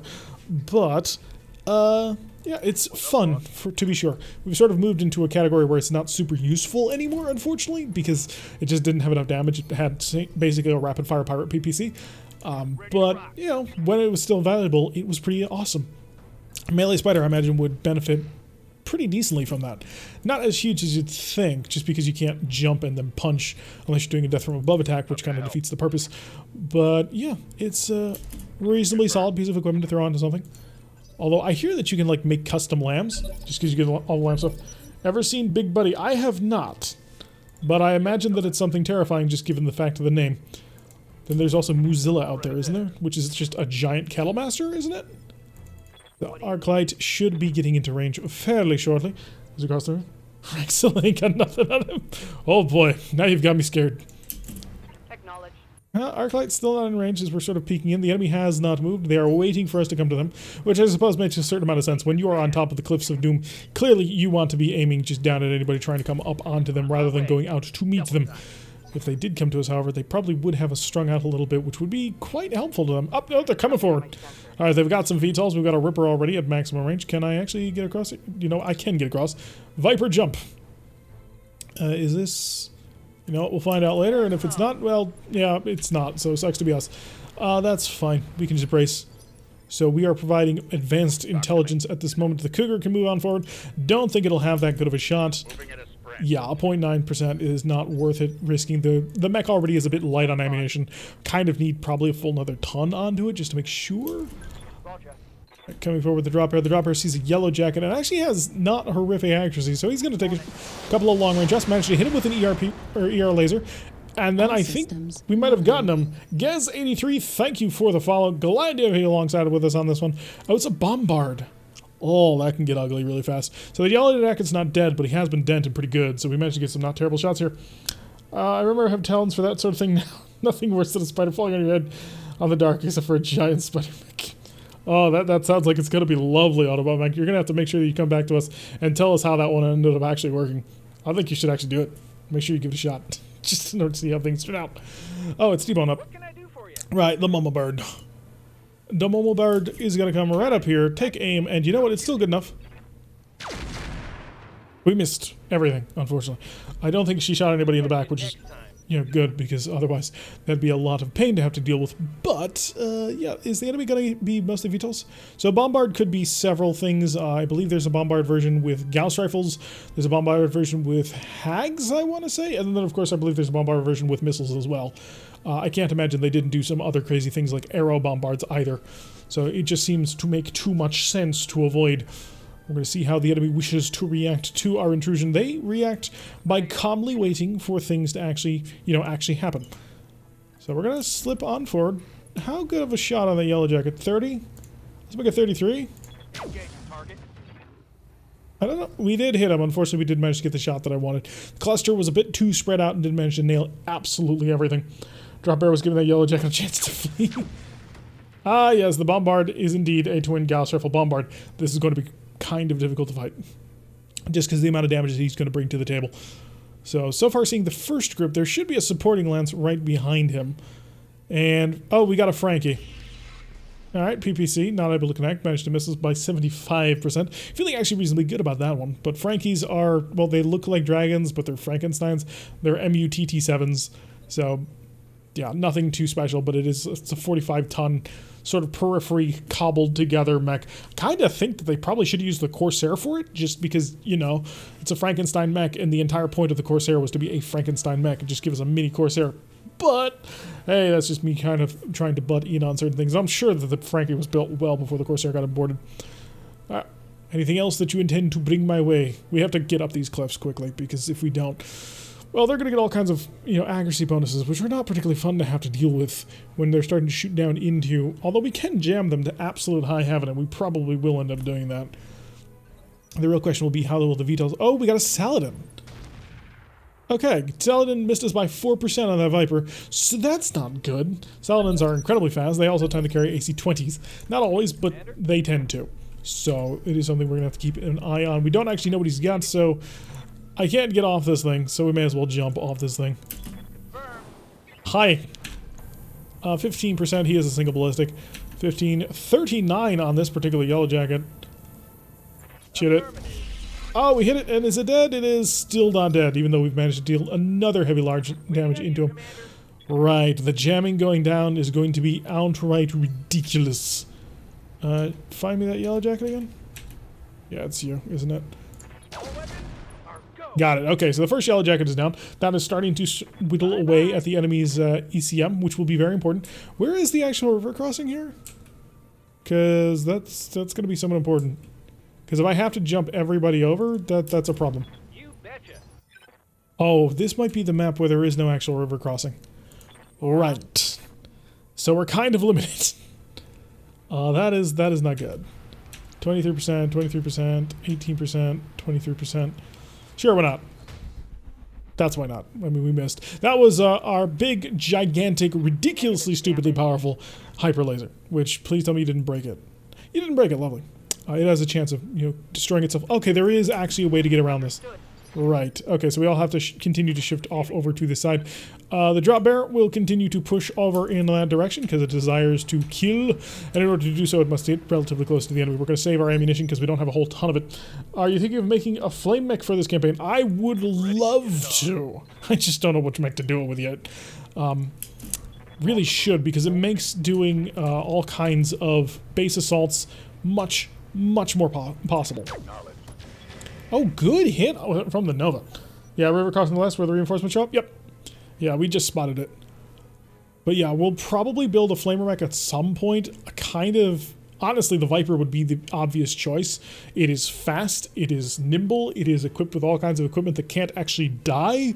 And if I just threw a whole bunch of flamers inside the mech, I might have a lot of fun to be able to do with it. Unfortunately, it's the Viper, so I kind of have to, babysit it a little bit, make it somewhat cool, or not somewhat cool, because let's be honest, flamer mechs are pretty gosh darn cool, but I have to make it conventional to a certain extent, because it is sort of like, well, it's the leader of the company's mech. Got a target acquired on the Saladin, that might help out a little bit. Punisher is still going to come up. You don't you have six flamers? That's a good start. Yeah, if we can get 8 of them, that's sort of like the line that I am leaning towards, just because that's what we did on the last mech. But yeah, we'll probably do something with just mass flamer for lots of fun. And they are so incredibly light too, because they're clad flamers, so it's gonna be great. All right, do I have a decent shot on the Saladin? 22 with clusters, may as well. Okay, more damage onto him. Didn't manage to blow him up, which was kind of the hope. So we're gonna have to put up with another round of him firing that ballistic cannon right next to our head. Mama Bird taking a hit from the Gauss. Ooh. Was that 82 damage we took? Yeah, it was pretty bad. So that's not gonna be great. Mix one with Inferno SRMs. So I don't want to spoil tomorrow's episode, but I've got your back. that it has been a thought that's occurred to me. The only thing that makes me not super psyched about that idea is the fact that Inferno SRMs are really, really easy to just shut down. Because Inferno SRMs, unfortunately, fire everything. Oh, thank God, just random shooting managed to kill everything. Inferno SRMs are easy to shoot down by AMS. So if they've got a dagger at all, if they've got any one of 1,000 mechs that seem now to have the pirate AMS system, it becomes totally worthless, and you've wasted 3 tons, which could be 6 flamers. So, not certain where I'm going to go on that one. I'm kind of leaning away from that just because AMS is stupidly good. Yeah, Abel was there. I'll walk through Spore Cloud, Turek. Don't walk through Spore Clouds. Oh, did we? Oh, that's why he did. All right, thank you for that. Ah, I see. Must have not been paying close enough attention. Probably should be doing better since, well, if we don't pay attention, we're going to die. That said, the drop bearer is just going to barely avoid a Spore Cloud by setting itself right up here. We can see the Frankie, but we can't really hit the Frankie, so we'll have to wait until we peel off more VTOLs in order to fully start taking advantage of that. Hi. Which one of y'all is starting to jam the life out of everything? A bandit hovercraft. Not familiar with you. So we are running into, what are you? Another yellow jacket, the bombard itself. I think you're jamming it, aren't you? Are you the biggest source of jamming? Somebody is. it might just be worth sprinting after you. Just to ensure that you die. That'll give us in the background of a couple of mechs, which allows us to be extra aggressive. Do we cook? Snub off? We don't cook yet. I was hoping... Oh, wow, that got him. I wasn't expecting that. So, good job with that. Quijibo, welcome to the stream. I actually like how OP AMS is because missiles are less OP without it. I think that might be a little bit too OP, but that's just because I've been running into mission after mission of getting my butt handed to me by it. But I'm not necessarily opposed to AMS being powerful, but it seems right now that it might be a little bit too much. But I'm not sure what I would do. I haven't done any sort of like major looking into it just yet to say, hey, what do I need to tear this thing apart to think about it? But it definitely makes you feel incredibly powerful when like you walk up a mech to an area with AMS and it just completely iron domes for everybody. And it's like, yes, my team is working together. Alright, we got another VTOL out of this guy. That's going to help out a lot. Flamers with some Inferno-based ballistic weapons or plasma cannon. If I could get plasma cannons, that'd be ideal. I think I might have one, but I'm not positive on that. Alright, Arctic Cheetah. Oh, that's a direct line of sight. Your gun is intact. It's only a 20% chance to hit. I'm not going to shoot it. I'm going to wait until I can get a good shot on this. Have you ever tried Inferno rocket spam? If you can get an accurate shot, it's a good way to shut down a single big enemy mech for a very long time.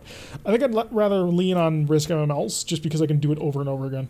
But if I can find some of the rocket launchers that are the volley rocket launchers for Inferno, that might be good. Yeah, Redcar's like, it needs to be touched back a bit. Or at least make the so maybe not dial back how effective AMS is, but at least, you know, dial up the penalties for the laser AMS. Just for the heat penalty, because right now it is just so gosh darn easy to do whatever you want. And it's kind of painful. Should've run. I wish there was chaff missiles that when shot down by AMS would spray chaff. That would be an interesting... I don't know if you can start like combining that many different things together, but that would certainly be an interesting way to sort of try and deal with it. 20%, sure, why not. That came close. That came really close. Good job. Make it much harder for AMS spam to counter tons of rockets, but then missile spam could shut down. Yeah, there is always the thing that you've got to balance it for missile spam, because missiles are incredibly weight efficient and much more powerful than they are in tabletop. Because in tabletop, you fire and roll to hit based on the launcher. So in LRM 20, you roll once. In RogueTech, or really just everybody use Battletech at all, you roll 20 times per missile. That means they're really reliable at trying to get additional damage out. So, but then... Yeah, I agree, that would be a good idea. An assault mech, don't worry about it. Jammers should hinder AMS accuracy? That'd be an interesting thing to try. Alright, the Frankie getting shot at by the Viper, but the Viper is perfectly A-OK. Yeah, if you could get jammers on top, that might help. So it looks like the enemy is really starting to cook himself a little bit. Especially the Bombard. The Bombard, why is he sitting at such high instability? Did somebody shoot him in the back? I didn't think it was me. Although it might have been. If we did, then that was the most phenomenal shot of all time. I gotta be able to get the Viper over there so I can knock him over, or somebody to get some fire onto this guy. Oh, the Lego can do it. The Lego can do it. Hit him. That's what I was hoping for. Tell me that's an unsteady result. He's unsteady now, right? I can't tell. I need Apollo to let me know when he actually, you know, finds him. Or I can just sort of take aim from here. Obstructed shot. Sure, why not? Let's go see. Let's see if we actually managed to make him unsteady. I don't think we did. Alright, let's just... There we go. If that doesn't make him unsteady. Oh no, that's the full knockdown. Good shot, Punisher. Spray and pray. Just a horror movie moment. Hyper Laser Hollander 2 legged an Irby, then jumped the Flying Spider Death from above and headed it. Oh! That's evil. You have my sincerest sympathies on that one. Oh.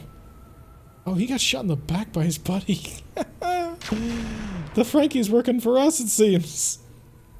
SRM's really powerful. SRM's really powerful early game before AMS. The moment AMS comes on the field, SRMs are pointless. Like, there's a reason why MRMs are, like, the greatest thing ever. Or heavy MRMs are the greatest thing ever, because the heavy MRMs can get some really good damage in. But the moment AMS comes to play, SRMs become irrelevant.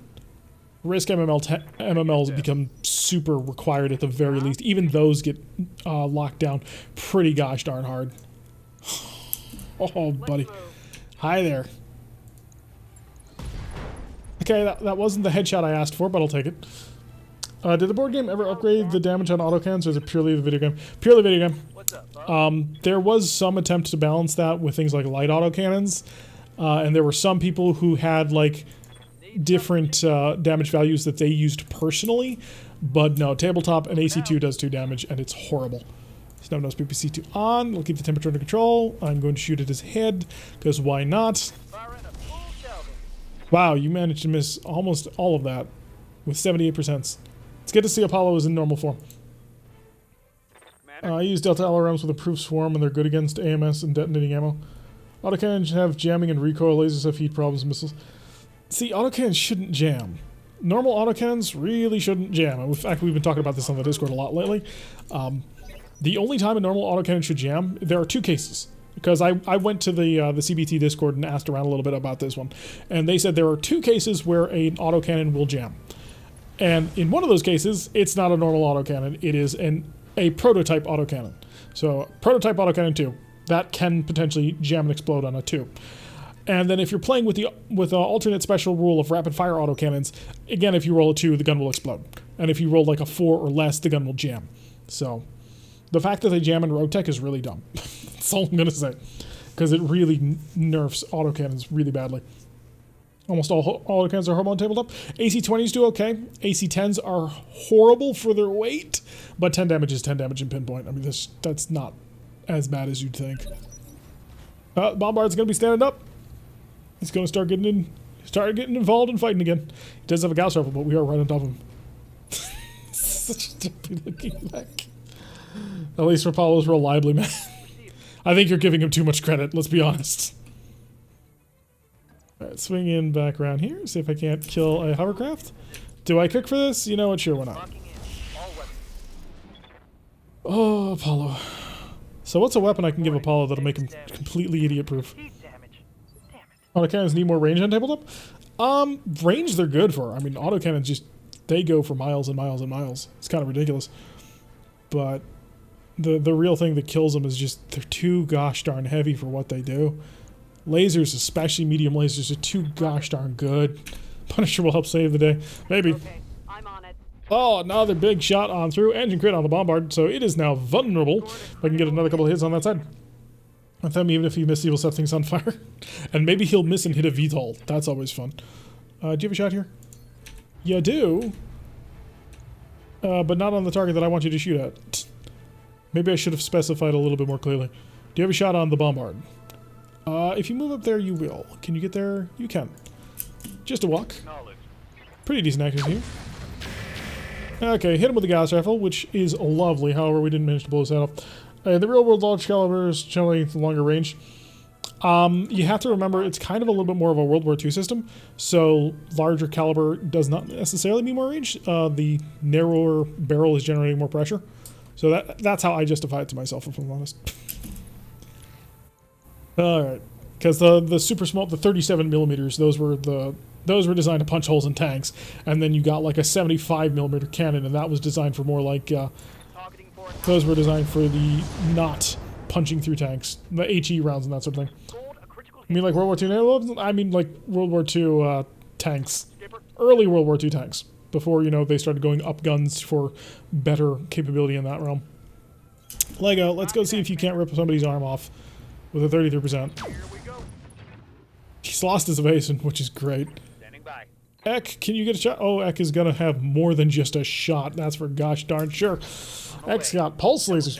The one thing ACs do better than anything else penetrating past armor, my UAC 20 deals way less total damage than SRM Sandblaster. Yeah, they do pinpoint, which is helpful.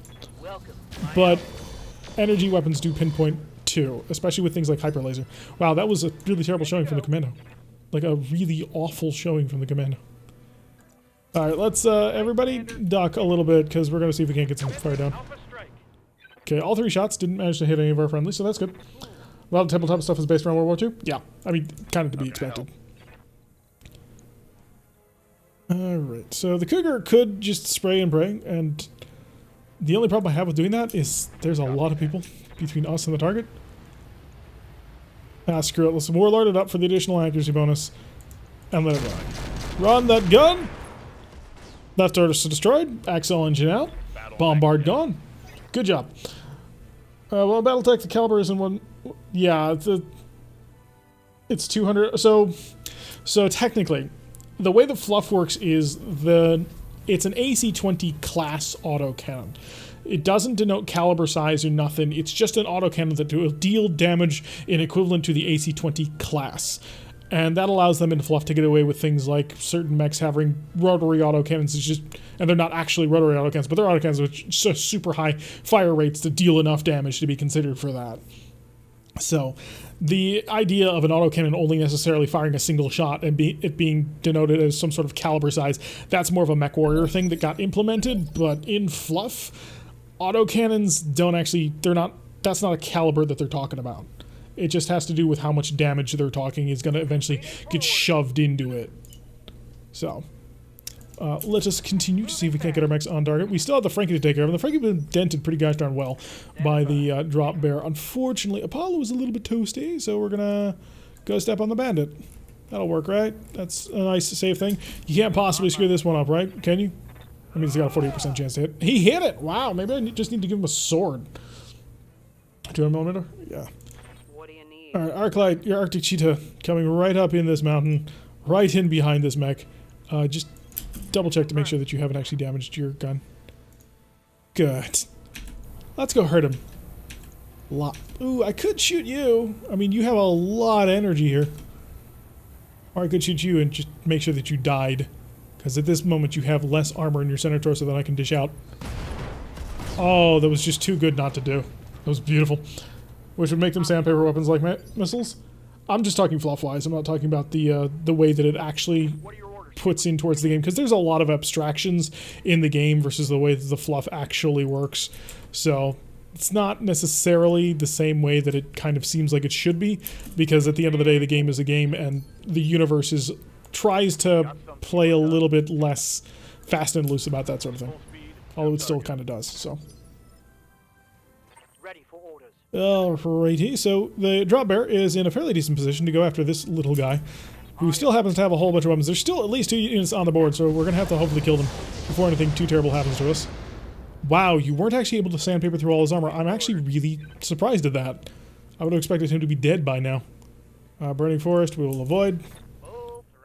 And chill out. Alright, enemy phase, where are they? Oh, there's the enemy. Okay, what are you? Do we know? Well, we don't. I can't scroll at the moment because it's currently thinking long and hard about what it's going to try and do with that poor little bandit, who we're probably going to try and kill next round. Oh wow, you really did just sandpaper his entire back instead of just drilling right into where the rest of the mech would die. So we've got him, and we've got a VTOL off in the corner. Are you a Ripper? You're a Balak. Okay, so Balaks do have some ECM to have to deal with, so we will hopefully be able to annihilate that before too much bad comes our way. So who is going to actually deal with this in the near future? Nobody, apparently. Punisher. I've got your back. Right, Punisher's not in a position to help anybody because Punisher is too busy basically being a badass and doing long-range fire support to knock people the heck over. It's been really, really good, but we're going to have to wait on this. Apollo's up. Give him a chance to flee. No. He dies now. Goodbye. Oh my god, Apollo. How do you exist in this world? Right. Did you open up his... I just want to take for a moment to admire the sheer terribleness that just was. He has 3 weapons. All of his armor was dark. I aimed him in the back. He managed to hit the left, the right, and the turret of all things, but not the actual back armor. Apollo, you are a mystery of modern science. I don't know how this bandit is still alive, and it's absolutely infuriating me. Alrighty. But yeah, Apollo is, well, let's not call him the most brilliant person ever. We love the diversity of mech weapons and choices in the current content. Actually, gameplay changes RogueTech heads. Just not good enough to actually play it well. You'll get there. Everybody eventually does. It's about the storyline of BattleTech is irrelevant no matter what happens Just wait a bit in reverse. So that, and they, somebody actually did an entire video on this, sort of like the resets and why they happened. Can't remember who it was, but if I do, I'll probably link it at some point in our Discord, which you can find the link to below. But somebody did, and the reason why there's so many resets in BattleTech is because a new company takes over selling the merchandise and wants to do their own thing. And so you're trying to do the story, and now you got to do something different and brand new wars of some description, which is why we went from the Age of War to the clans, and then from the clans to the Civil Wars, and it all melts down because of that, and you can track the evolution of BattleTech through that, through which company owned it, and that is generally when they decided to buy, or they decided to start up the new lore. So, for instance, what do you mean, like storyline? The whole storyline, BattleTech is the head of state being a dick to everybody else. Yeah? You're not wrong. Are there hidden modifiers to pilots? I'm pretty sure Apollo has some sort of... There are. Some pilots, like Punisher, have the assassin ability on them, which allows him to be even more of an effective badass. So I actually should check Apollo, but Apollo's a player character, so he shouldn't be that bad. Fire the block, and it's dead. Oh, he took his heavy large laser and he made it bigger to a hyper laser. It's lovely. So for instance, take 4-inch 50 caliber artillery piece would be measured in multiple times the barrel of the diameter. Oh, that's what you're saying? Oh, interesting. Not the sharpest chopstick in the drawer. That might be an understatement. So yeah, it's been real with Apollo. Take your time. It's okay. You don't need to rush. We're all having a good time. We're all enjoying just talking BattleTech. It's always fun. Just to sort of look at the world in different ways. So this ought to give us quite a bit of cash, and there weren't really any mechs that I kind of wanted desperately to save. We took minimal amounts of damage on that too, which is lovely, so that'll earn us a pretty decent amount of money as well. And we picked them up part, so I'm going to sell it, but we picked it up, so there's that working for us. The ultimate lesson of BT is franchise teaches no matter what level mankind has reached, they will always find a way to kill you with the biggest weapon you can make. Yeah, that's one lesson you can get out of it. So there's a few. Pretty much. It's all cyclical. Although, you know, sometimes it can get pretty ugly in the BattleTech universe. But hey, I'm interested to see what they plan on doing, because clearly we're returning to the clan invasion based purely on the fact that they did the clan Kickstarter, which I cannot wait to get my hands on the mechs. They recently released the final artwork for the elementals, and they look really good. Especially considering kind of how derpy original elementals looked. They managed to sort of keep all the major design cues into them while also sort of updating it. It absolutely looks wonderful. So kind of keep up with the clan invasion Kickstarter if you can, because some of the stuff they're putting out is amazing.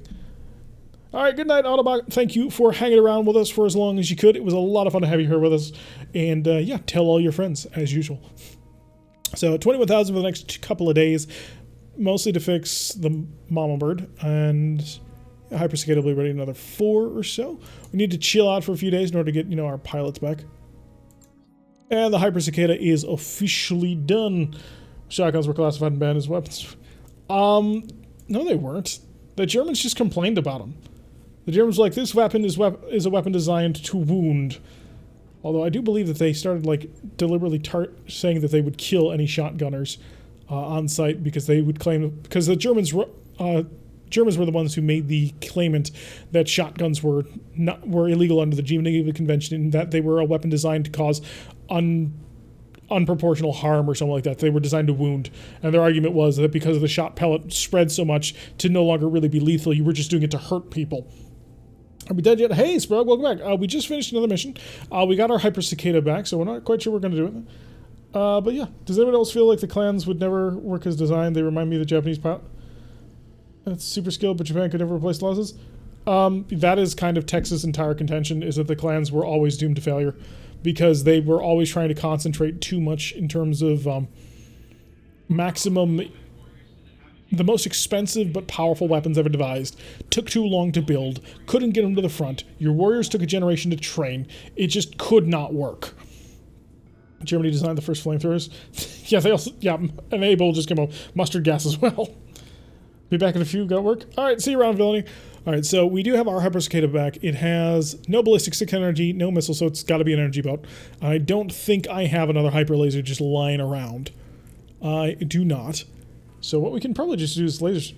Lots and lots of lasers, which I believe was the original plan when we were first talking about this mech.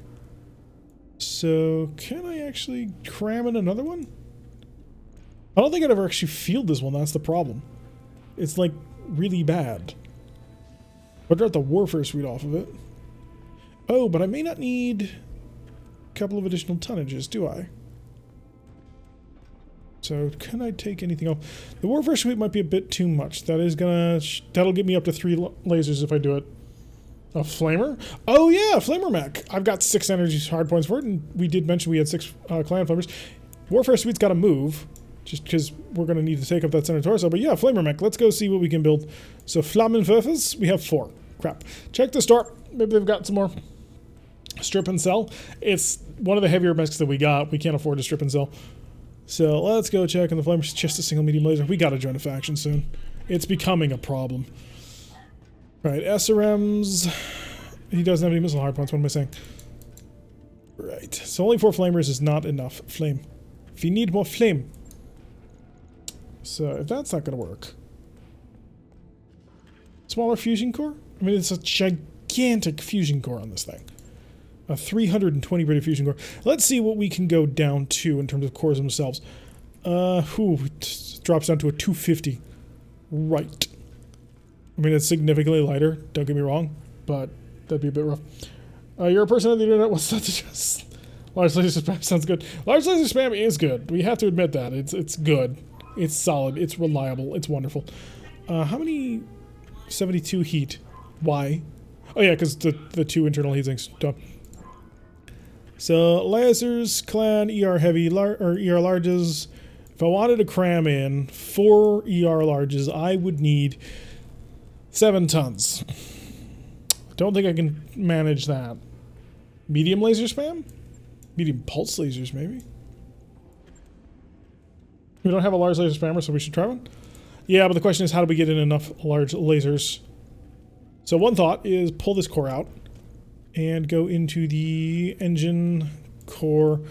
So our current speed is 0, but we throw in a 250 rediffusion core. Pulls this out as well. That drops our speed rather severely. And our heat efficiency is 144 for 60. Not quite. 108 for 60. Jeez, that's still really bad. 200 fusion core. I'm still over tonnage. I think we've got to pull the Warfare Suite if we want to do the triple. So that kind of sucks, because the Warfare Suite was pretty interesting to have. But at that point, I will go do that. Do I have any more tonnage? I don't think I do.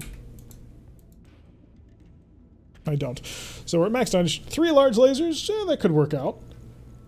We lose our Warfare Suite, which obviously not great, because we're going to lose the ping.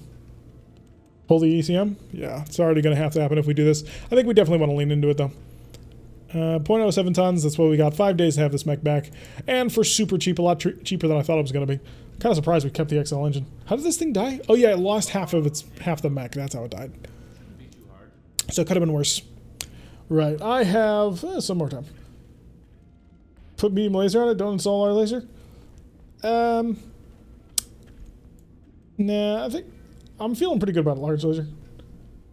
FCS cruiser heat generation? Yeah, but the FCS gives us a lot better accuracy. It's still really toasty, but we could do it for a couple of rounds. Next mech. Next energy mech that we run into, we will just spam the crap out of medium lasers. No worries, Dream Mech will have that one absolutely ridiculous. Aside from this one, you're not allowed to do that to this one.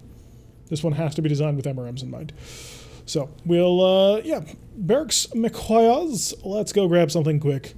See if we can pick up another mission really fast to absolutely murderize everybody. Maybe make a little bit more cash. Maybe take some for equipment. We're not quite sure. Oh, there we go. Jester finally getting his level 7 guts, which locks him out. So I'll say FCS heat things are so broken. Things are broken so they don't matter. I thought it was just the vision thing that, it doesn't reflect it properly by showing the information to you. Not that it didn't work. So, alright, contracts. All of our pilots are good. Most of our mechs are ready to rock and roll. So let us go kill peoples. Turn the tables to destroy base. I don't think I have time for a 3-scale mission. High Tide, an escort. I sure as heck don't have time for that. Oh, I may be stuck between a rock and a hard place here on this one.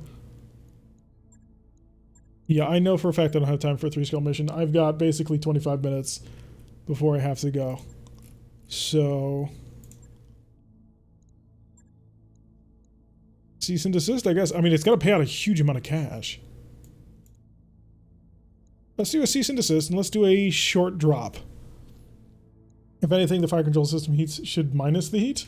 Oh, that increases it on this one.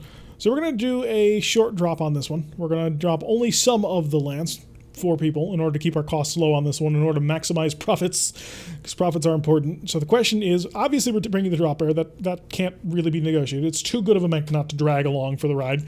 The Nova's actually fairly solid, but I'm not sure if it's the Nova or the Cougar that's better, because the Cougar just runs that gun so good, and it's amazing. But it is very bursty in specific circumstances. The Mama Bird's our biggest mech. I mean, we kind of have to bring it. At some point, we need to get another couple of medium mechs just in order to round up the lands. The Viper is, well, it's not bad. Can't lie on that one. It's not a terrible mech. She's not amazing. Let's drop with this. Almost missed the stream. Welcome to the stream, Drixum. Glad to have you along for the ride. Welcome back for certain. We're going to see if we can't drop down on one more destroy base mission in the lowlands to hopefully wipe through the enemy before I have to bolt. I would love to play for longer, especially because I'm just practically salivating looking at that 3 skull mission right there with the battle. It's everything I want because it's got good stuff. Pick Locust piloted by sorry, too late. The timing on that, I really feel really bad about that one, VMAC, because that's actually a really good suggestion. Hi, Big Brick. Welcome to the stream. You're going to catch us for probably our last mission on this one. But we have been cutting through the competition. Not too bad so far. We've actually managed to test drive out our, not brand new, but our relatively new Arctic Cheetah with the Hyper Laser, which has proven to be amazing. Lag is getting the better on me? Yeah, unfortunately. Oh, I don't know why it's the lag being such a pain and everyone's behind. After all, who likes lag? Nobody. That's who. We need to get that, what do they call it? Reverse latency, I believe Google tried to call it. We need to get some of that going. So as I'm streaming, it like pre-thinks everything that I'm going to say. It streams it ahead of time before I actually have to stream it. That way we don't have to worry about any of that. So, but alas, that will be in the future when Google takes over the gaming space. Alright, so dropping down, destroy base, really quick, make a lot of money, that's the hope. What clan are you affiliated with in this stream? So far, none. We're trying to get to Clan Barak, because they're apparently the only one that matters, because every single other clan is just dead. But, yeah, Jade Falcon has also been an interesting idea. Several people have suggested Wolf as well, because, you know, Wolf are considered to be one of the favorite clans by everybody. So that's always a choice as well, but so far, Barak would probably be the best idea, simply because Barak is active still and not dead. And then that means that we could actually get stuff in the faction shop, but I am kind of partial to Jade Falcon just because there's like one guy in Jade Falcon desperately trying to save clan space. And he's working really hard at it, and I gotta give him credit for it because it's really awesome. But pretty much most everybody's given up at this point. Brock is northwest by the Hanseatic League. Yeah, they had a left on the map when you're looking at it down the fast trail out of clan space.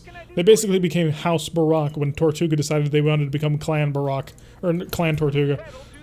So, lots of interesting. Ooh. Is the base garrison worth 30%?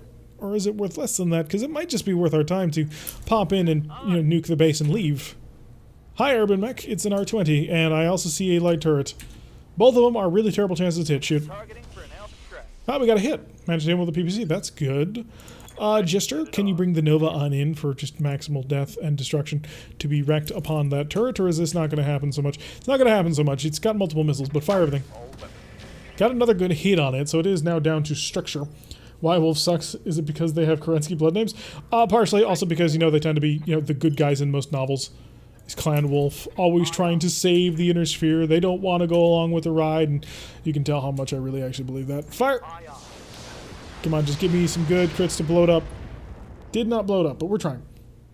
So, are they planning on resetting the inner sphere map every so often? Potentially, maybe? I don't know what their full plans are. They generally reset it when a major update happens, but I don't know when that's going to happen. Tortuga has saved games on Clan's homeworld, so every time we try and flip it back, they log in to prevent that. Yes, they do. They absolutely do, because they find it hilarious. It's repairing its rogue. Missing ammo. Wait, what's missing ammo? Got an unknown on sensors. Okay, we got more stuff starting to come in on us. We really kind of want to just flatten the base and be out of here before all hell breaks loose. But we only brought 4 mechs just for the throwback Maybe I shouldn't have. Maybe I should just drop in the entire garrison every single time. That is, after all, the safest option to take. Otherwise, we could have an inner sphere that has Tortuga recreating the Star Leak. I'm sure they plan on doing it eventually. I think they took Terra, too, near the beginning, and then they left it. Clan Wolf is about as interesting as House Merrick. Ooh! Shots fired, especially at the Viper. Catapult. Oh, we got another catapult 3? Oh, our catapult 3. Yeah, we gotta find that. We gotta find like 6 tons of ammo in order to actually run that thing. But if we can find it, oh, it's gonna be good, because it's a lot of heavy MRMs. Dear God, stop shooting at the damn Viper. What is this? This heat is cooking my internal structure. More? What? Yeah, for laughing hell. Oh boy. Okay, T-Bone. Get that mama bird over by that turret, because we gotta go kill that thing. But, oh, that's also a Saladin. Huh. This Urban Mech apparently has nothing left. That's cool. I got another hit with the gas rifle on the light turret. Did it come with a heavy medium? We had one heavy MRM 30, and then it saved one of the heavy MRM 30s that it had on it. So a bit of both. Little column A, little bit of column B. Please take out this gosh darn turret. There we go. A turret is dead. Yeah, one MRM 30 survived. At least they missed a lot. Yeah, but he still picked up a ton of heat. I gotta bounce him out of this one. Death from above, 10%. No thanks. Pop out over here. Avoid the heat. And chill. Good, now he's taken care of. Alright, Gister. Kind of regret not bringing the, God, what's it called? Another Urban Mech. Are you an Urban Mech turret? Because you're 55 tons. And that's really... You gotta be a turret. Shoot! You missed, but you hit with at least one of the large lasers. Yeah, 2 medium lasers is a backup, and that's about it. So it is a solid plan, I thought. Oh, are you artillery? Yeah, we got a heavy turret chassis off over there. Got 2 new toys today, Direwolf Lone Wolf and Direwolf Lone Wolf. EP.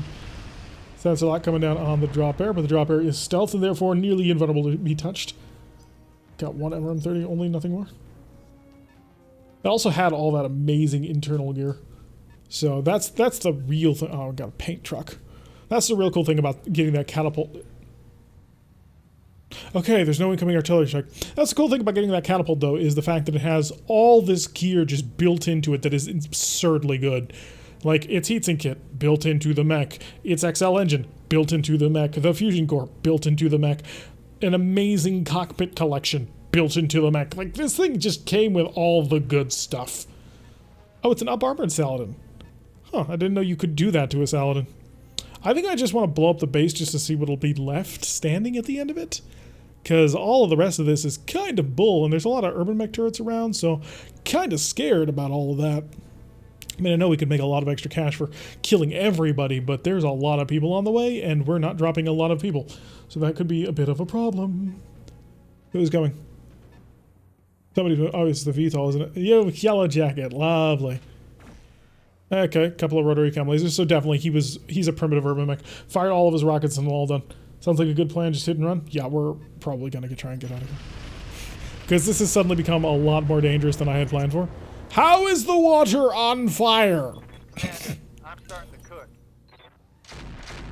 More cannon fire over towards the onward. The problem that we're going to have is the fact that the base, or the evac zone, I'm willing to bet, will be like right here or something.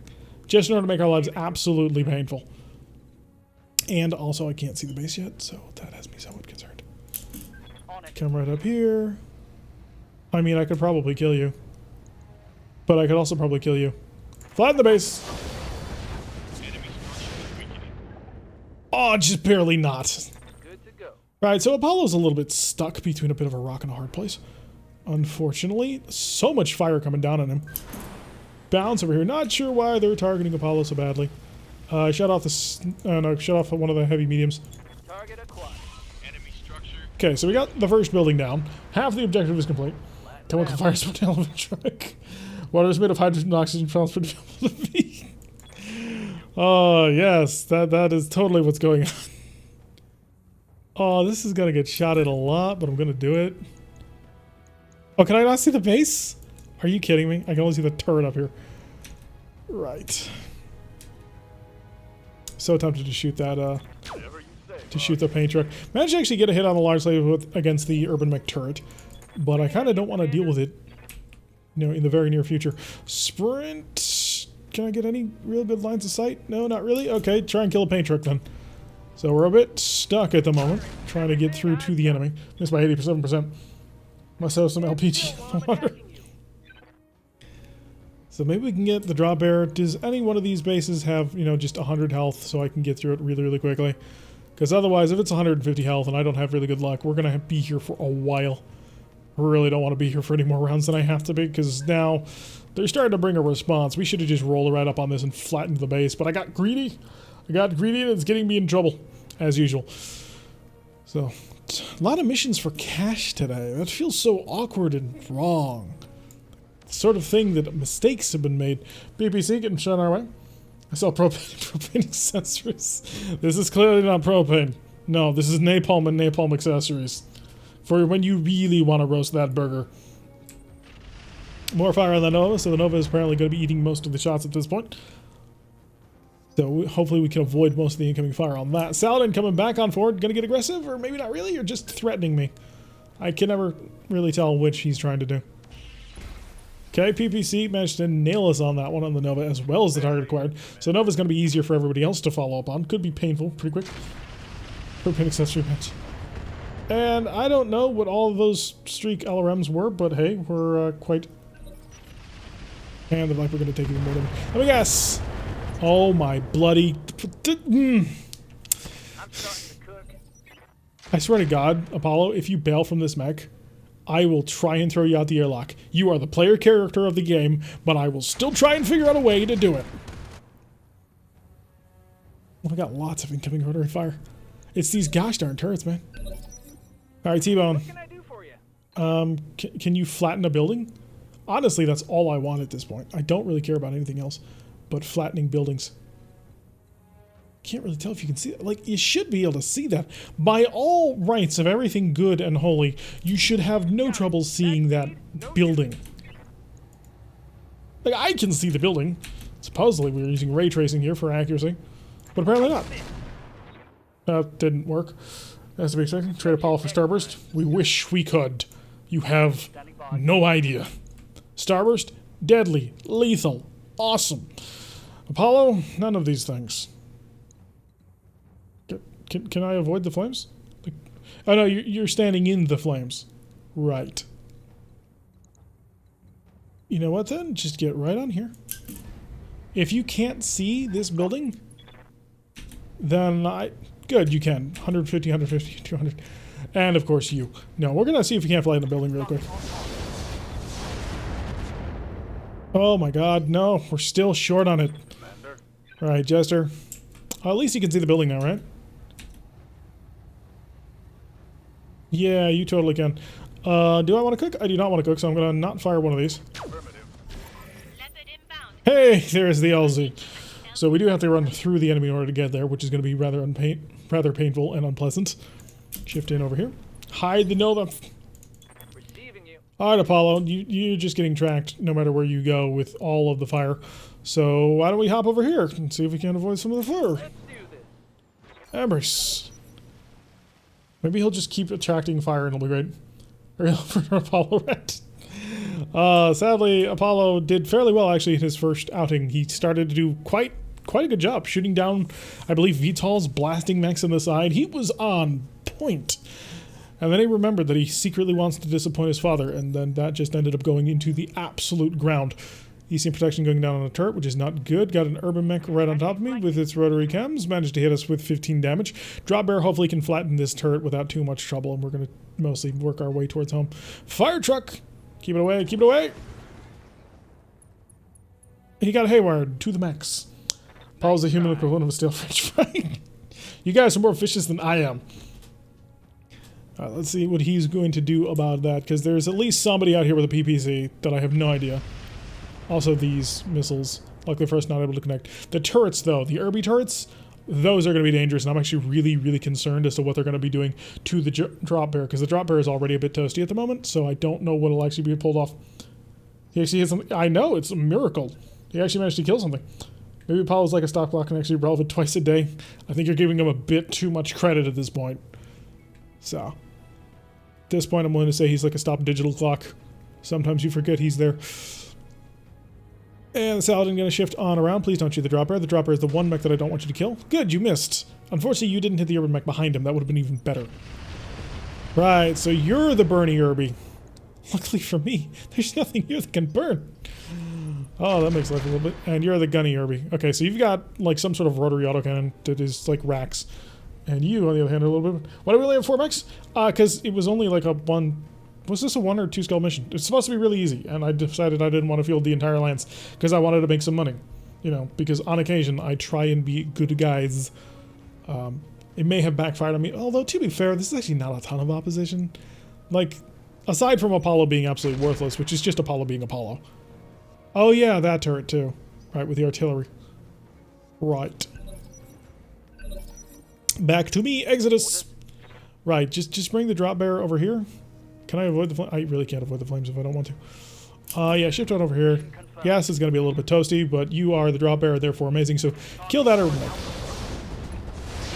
Oh, come on, crit. I love this mech!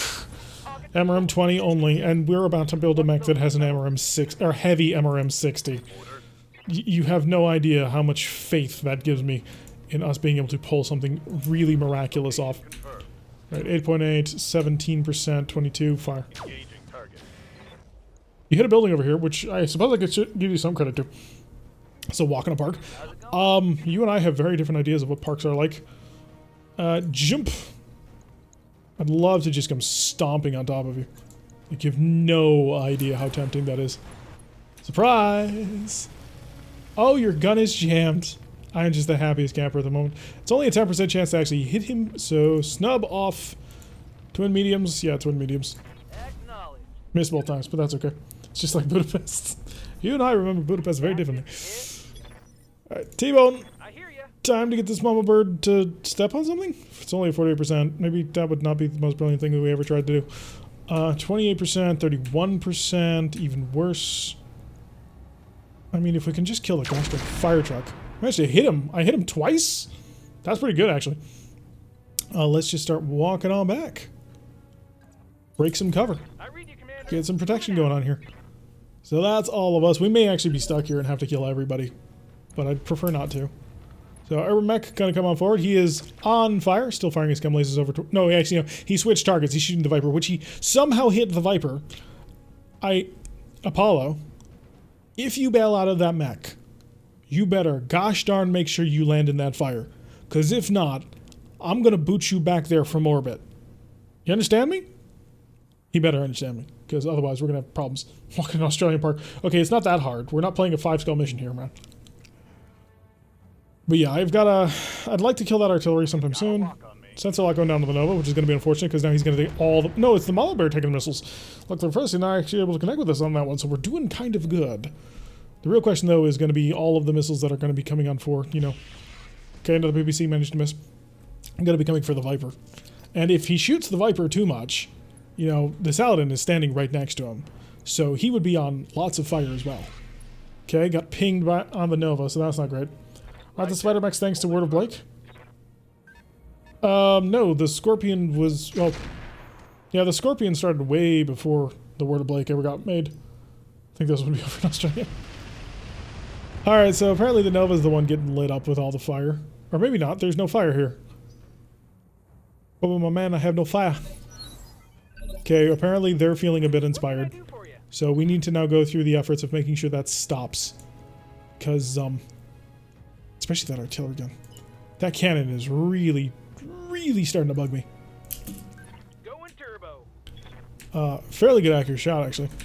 I don't have any other shot, so... Managed to hit it again. So this fire truck is on its last legs at this point. Even Apollo might be able to kill it. Okay, that's unfair. That is very unfair. I shouldn't have given Apollo that much credit. Managed to hit it with a PPC, so he's opened up the Urban Mech. So now we can get a little bit more pain done onto it. Fall back a little bit. He is going to cook, but hopefully he won't shut down. Okay, he didn't. And now Jester. Oh, what are you? Are you just you? Oh no, you're a melee spider. Right, that's not good. Fire truck is in range. Unfortunately, I would have to, you know, shoot through my own friend. But that heavy turret is a super easy shot. I'm going to take it and somehow you managed to miss it. But we did. Never mind, it's dead. Artillery out of the field. That turret is gone. And just take the fire truck is very offended. I apologize, didn't I? We acted rashly in making that assessment. We desperately apologize, and please don't kill us. Not you, not you. Did you cook last turn? Yeah, I feel like you did. So, ER medium laser off, ER medium laser off, medium laser off. We're going to see just how good a single laser and an MRM 20 improved is. Hit me some criticals. There's the criticals! Alright, so we took out all of the turrets at this point, which is lovely. We're getting most of a handle on things. The fire truck is going to be very irritating for at least one more round, and then I will kill it. So we have all of the turrets out. We're about to have a Saladin out, assuming that Saladin's got his gun back. Drop Bear might be in trouble. Spider is going to move away and not do things, which is lovely. I encourage and applaud this effort to not actually be involved in the combat. And Spider has a Hunter light tank. Oh, you're the source of those. That actually explains a lot more. So, Job Bear getting fired by some chem lasers, but not able to be connected. Missed by 80%, which that actually gives me a lot of hope for the future. And he's going to move forward. That giant Arrow 4 missile box turret always makes me chuckle. A miss on the Viper by rather significant degrees, so that makes you feel a little bit better, because the Viper normally is, you know, going to die. Unfortunately, he managed to run really, really far, and he jammed his gun again. See, this is why AC-20's jamming on a 25% chance is really dumb. Mom Bird getting shot at by a single target. Who is the PPCs, though? Because that's something we're going to have to figure out in relatively short order. Because somebody was lobbing PPCs around, and I don't know who. What the heck is up with that Irby? Which Irby? This one down here, or there was one down here. Thought there was one down here. Did he move? Oh. Or this one. Right, we got more operations happening. Oh yeah, there's a Yellow Jacket. Yellow Jackets don't normally carry PPCs. They're normally carrying something much bigger and more powerful. Taking a lot more damage than I think we otherwise normally would. He's improved to stressed. Good job, Apollo. Right, so I kind of want to just kill you. How much armor do you have? Not a lot. So what I'm going to do is I'm going to walk right up close to you. I can't shoot you too hard because, you know, the gun wouldn't work. But if I shut off a PPC, if I shut everything off to the snub, I can't do that. And that managed to rip off his left arm entirely, which took out one of his small chem lasers, which was kind of the goal. T-Bone. T-Bone can bring the Mama Bird around. And the Mama Bird can actually position... Actually, do you just have a shot in that Saladin as normal? You don't. My only concern is I am placing my back towards these guys over here. Which, you know, obviously is less than ideal. Accuracy on you, I don't quite know, actually. You know what? The Saladin's jammed this turn, I can ignore it. Next turn, we'll have to take care of the Saladin, but for now, I can ignore the Saladin. Don't care about the Urban Mech, I do care about you. The reason why I care so much about this fire truck is he has paint guns on board, which will allow him to make it so that we can't see anything. Apollo getting up in the morning, missed panic jet. Getting shot up, missed... No, just... If any pilot can do that, it would be Apollo, and I don't know why. Don't know why he's so bad at his job. There it was. Acknowledged. There's a Spider. There's the Hunter. Saladin, truck. There we go. Fire truck taken care of. Take rid of rage grid. That would have been amazing. Well, you're probably not wrong. Spider being aggressive. Oh, he's got fire. Oh, that seems terrible. That seems like really terrible, actually. Why do you have fire? Standing by. Right, Exodus, go take the best mech in the entire company and kill somebody with it. That might be a little hyperbolic, but no, seriously, this mech is really fantastic. Don't really know how else to put it. This mech is just aces. Oh, the accuracy here is not going to be great. Shut off one of the ER medium lasers just to keep the temperature under control, because I don't feel like cooking just yet. Oh, he's stealthed! Oh! I didn't realize that. Single flamer spider? He's got a couple of support weapons. In the duel between the mech that has a single rotary chem laser and the Viper, I'm not certain if the Viper can win. Your mechs are causing a lot of warming on a lot of globes. We've been employed by the Brazilian government for deforestation operations. That's all I'm going to say. We're being totally subsidized entirely by them. And so this Urban Mech has got to die because this Urban Mech is currently jamming me, and I don't like it. I'm not a huge fan of it. So we've got 2 Urban Mechs and the Saladin to take care of. We've got the Hunter Light Support Tank who's starting to really get... He's not really being all that effective, if I'm completely honest. He hasn't really accomplished anything. Is about to sue you. They can try. Crushing Urban Hidden Trash Can. Maybe if T-Bone was driving it? We never really know. That'll be the real question. Yeah, there are some modifications that need to be made to this Viper anyway. Like, I kind of think I would want to move it to see if I can't... Oh, the gun's unjammed. I gotta kill you now. Unfortunately, he's only got 8 tons to work with anyway, so that makes life... Oh, you are the PPC guy. But yeah, the Viper only has 8 tons to work with, so that makes it a little bit harder to just do anything really cool with it, aside from just missiles. Or not missiles, but point blank range. What's the word I'm looking for? Lasers, that's the thing. Okay, Apollo, I'm going to give you a chance to totally and completely annihilate any weapon he ever has. He couldn't. He took out the leg. I mean, maybe. Apollo, I was looking for you to bore through the side of the mech. Just kill him in the beautiful cacophony of fire, and you kind of let me down entirely. I'm here. To be expected. Alright, so there should be a Saladin around here. I don't think the Saladin actually moved. So the Saladin should be nice and easy pickings on this one. This is why I saved the ER medium laser, because now I can kill you without fear. You have an AC-20. You no longer have an AC-20. Ton of small lasers and call it a Stinger, or we could just field a Stinger if we wanted to do that, but there's... I think it's the Wolf's Dragoon. Was it a Stinger or a Wasp that the Wolf's Dragoon's field that was just nothing but small lasers? You wouldn't hit him from there anyway. Run up in this direction, start getting a little aggressive. Well, we are starting to put ourselves in a position where we can be super aggressive. Fire the spider! Well, there goes his entire left arm. Yeah, he has arc welders and a flamer. So pretty dangerous actually in melee combat. Assuming I was ever going to give him a chance to actually get there. Which obviously we were trying not to. Oh, and that'll be pretty perfect range right there. And the spider's down.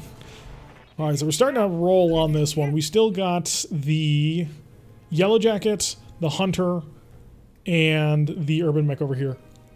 Yellow Jacket, Hunter, Urban Mech. Ooh, and a couple more. Huh. What are you? What are you? Oh, yeah. 2 Urban Mechs. Fills that out. Hunter, a Yellow Jacket. So there should be 2 more units. Not sure what. It was a Wasp? Okay. And it might be another one of these stealth bees. We may just want to leave, but it's worth a lot of cash to stay. But I am kind of out of time, so we have to get things done. You didn't move very far, buddy. That was probably a mistake on your part. Urban Mech going to stand up. He's going to be aggressive. He's going to kick, let me guess. He's only got a single rotary chem. No, he fired the chem. That actually surprises me rather significantly. So the Viper hopefully can take out a broken Urban Mech. No promises, of course, but we have dreams. Okay, buddy. I'm going to get right in behind you, right in above you. I'm going to shut off an ER medium and a normal medium so that I can start shooting in the back. So we're ignoring his cover, which is good, but he's not dead, which is obviously bad. I'm going to see if I can't finish you off. Shut off the PPC. Such a disappointment, Paul. Do it anyway and just don't cook. I don't know how this pilot exists. Just... Right. Right. If he shuts down, that'll just be the piece de resistance. No, he stayed online. Okay, we got that. Wolf's Dragoons are B team for Snor's regulars. Yes, Commander. I'm not sure I get the joke, but okay. Right, so we need the Nova to push in over here, because it can be really aggressive, and that'll be really good. So take a peek. Roger that. Have we identified another Urban Mech? Yeah, we walked up on top of him. Less than ideal. Shut off a large laser. Rear armor it is. Hey, we got the hit, actually. So the Hunter's Light Support Tank just took 2 major hits. Unfortunately, they probably were not on the right location to get the most out of that. Okay, I'm gonna sprint, see if I can keep the pressure on that Hunter. I don't know if we'll be able to do it. 30%. Unfortunately, we're skimming it off the parts of the tank that still actually exist. I gotta do something with this Yellow Jacket, because he's gonna be dangerous. But this Urban Mech also is gonna be dangerous, just because it's gonna be so gosh darn hard to hit. Oh wow, fire and heat, and the Nova can actually handle that, because the Nova is designed to be able to fire 2 large lasers. Trailers for another freeborn Wolfmerks. They play heavy metal music when they enter the battlefield? That sounds very odd. Drop bear getting shot back, but I think the drop bear's only got 1 more round of shooting left in it out of that MRM, and then it's out. Okay, good. You wasted your single shot over there. That'll help me. And then he's going to ace pilot, move 6 inches, and still be gosh darn near invisible because he's got stealth armor of some description. Who invited Lau to the table? That's my question on this one, because I don't recall asking him for a gosh darn thing. Now it just has to figure out exactly what it wants the Yellow Jacket to do, and it might be a good idea to shoot down the Yellow Jacket so that we can not have to worry about the Yellow Jacket planning on his move. And he didn't move. Don't think. Yeah, he didn't move. Huh. I'm here. All right, the drop bear. This is your last chance and opportunity to just slip in behind him and, well, kill him. There's the shot. Right there. Okay, cross your fingers and your toes, and let's hope we can actually nail this one.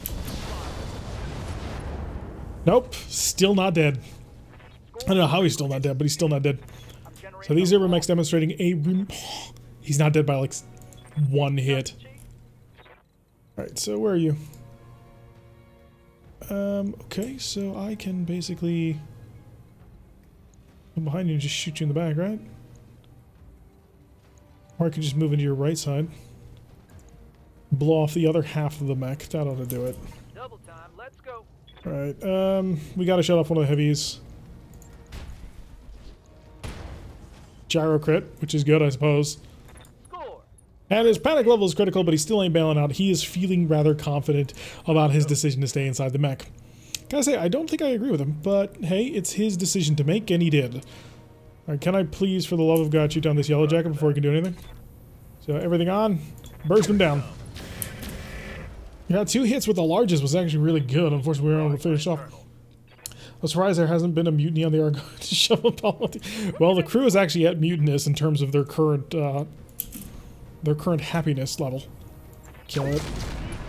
There we go. Okay, Yellow Jacket's dead. We've just got 1 Urbie. We got 3 Urbies to take care of. 1 of is mainly dead. 2 of them are stealth tech, and a Hunter Light Support Tank. PPC mentioned nail the Nova on that one. So if I can rip off his right arm, I can be in a much better position. Apollo's like a mascot.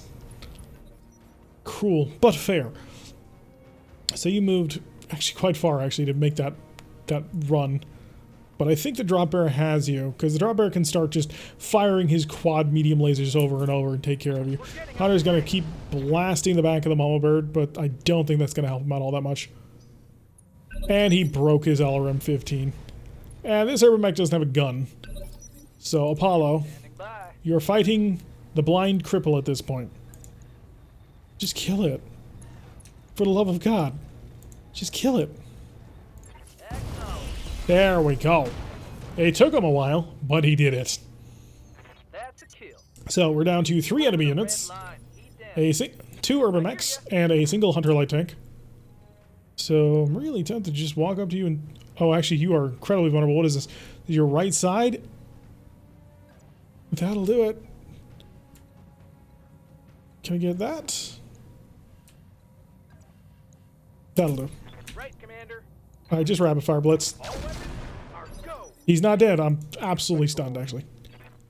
I was not expecting that. I copy. I'm just going to stay in your back this entire time, and you cannot stop me. Locked on. We are on. I mean, I may not be able to hit you, but you can't stop me. Receiving you. Alright, let's finish off this little guy. Gas level probably can't hit crap, but hey, that's not the problem. The lasers, on the other hand, yeah, just burst it. Everything I've got. We've... And he shut down. Okay, now we got a problem. Too hot. Shutting down. Right, so Apollo's gonna have to swerve in and just save everybody, apparently. Because, and that's a terrifying proposition, because nobody can hit the gosh darn invisible urban mechs at this point. Ooh, drop bear getting nailed by that one. So you're gonna have to do a little bit better than that. Because they're starting to outdo. Too close to the sun. I better hope not, because otherwise we're gonna have a lot of trouble. Alright, Hunter is gonna shift. Just machine guns at the Nova, plus heat, but that'll be okay. Can't vent all this heat. Alright, I gotta really put a step up on this one because I've got to really get going. Right, so Apollo, bring your Viper on over here. Let's see what this baby can do. Take a look. Shut off the PPC. Here you go. Fire missed both times, unfortunate. And now I can get... Come on, finish. Got something you want done? You know, I take this mission because I figured it'd be quick. Orders? More the fool I. Acknowledged. Please, for the love of God, just core him out. Putting one in the back. There we go. Okay, so we got that one down. We just got the Hunter tank. Destroyed. Oh no, that's it. Lovely timing. Okay, taken care of. All defeated. Life has been won. Alright folks, I really gotta get a move on because I was supposed to leave about 10 minutes ago and I made sure to stick around just for y'alls. If you do want to support the channel, because I do love hanging out with you people, make sure you check down below all the links that we have to all of our stuff, like our YouTube channel, our Discord, that sort of thing. Donations, bits, subscriptions, followings, all that awesome stuff because y'all be awesome. So yeah, I have been Tirek. If you have been enjoying this episode at all, again, make sure you follow so that you can get notifications every time. We stream on Wednesdays and on Saturdays, and we have lots of fun doing it. And I really do have to run, so I will see you all in the next episode.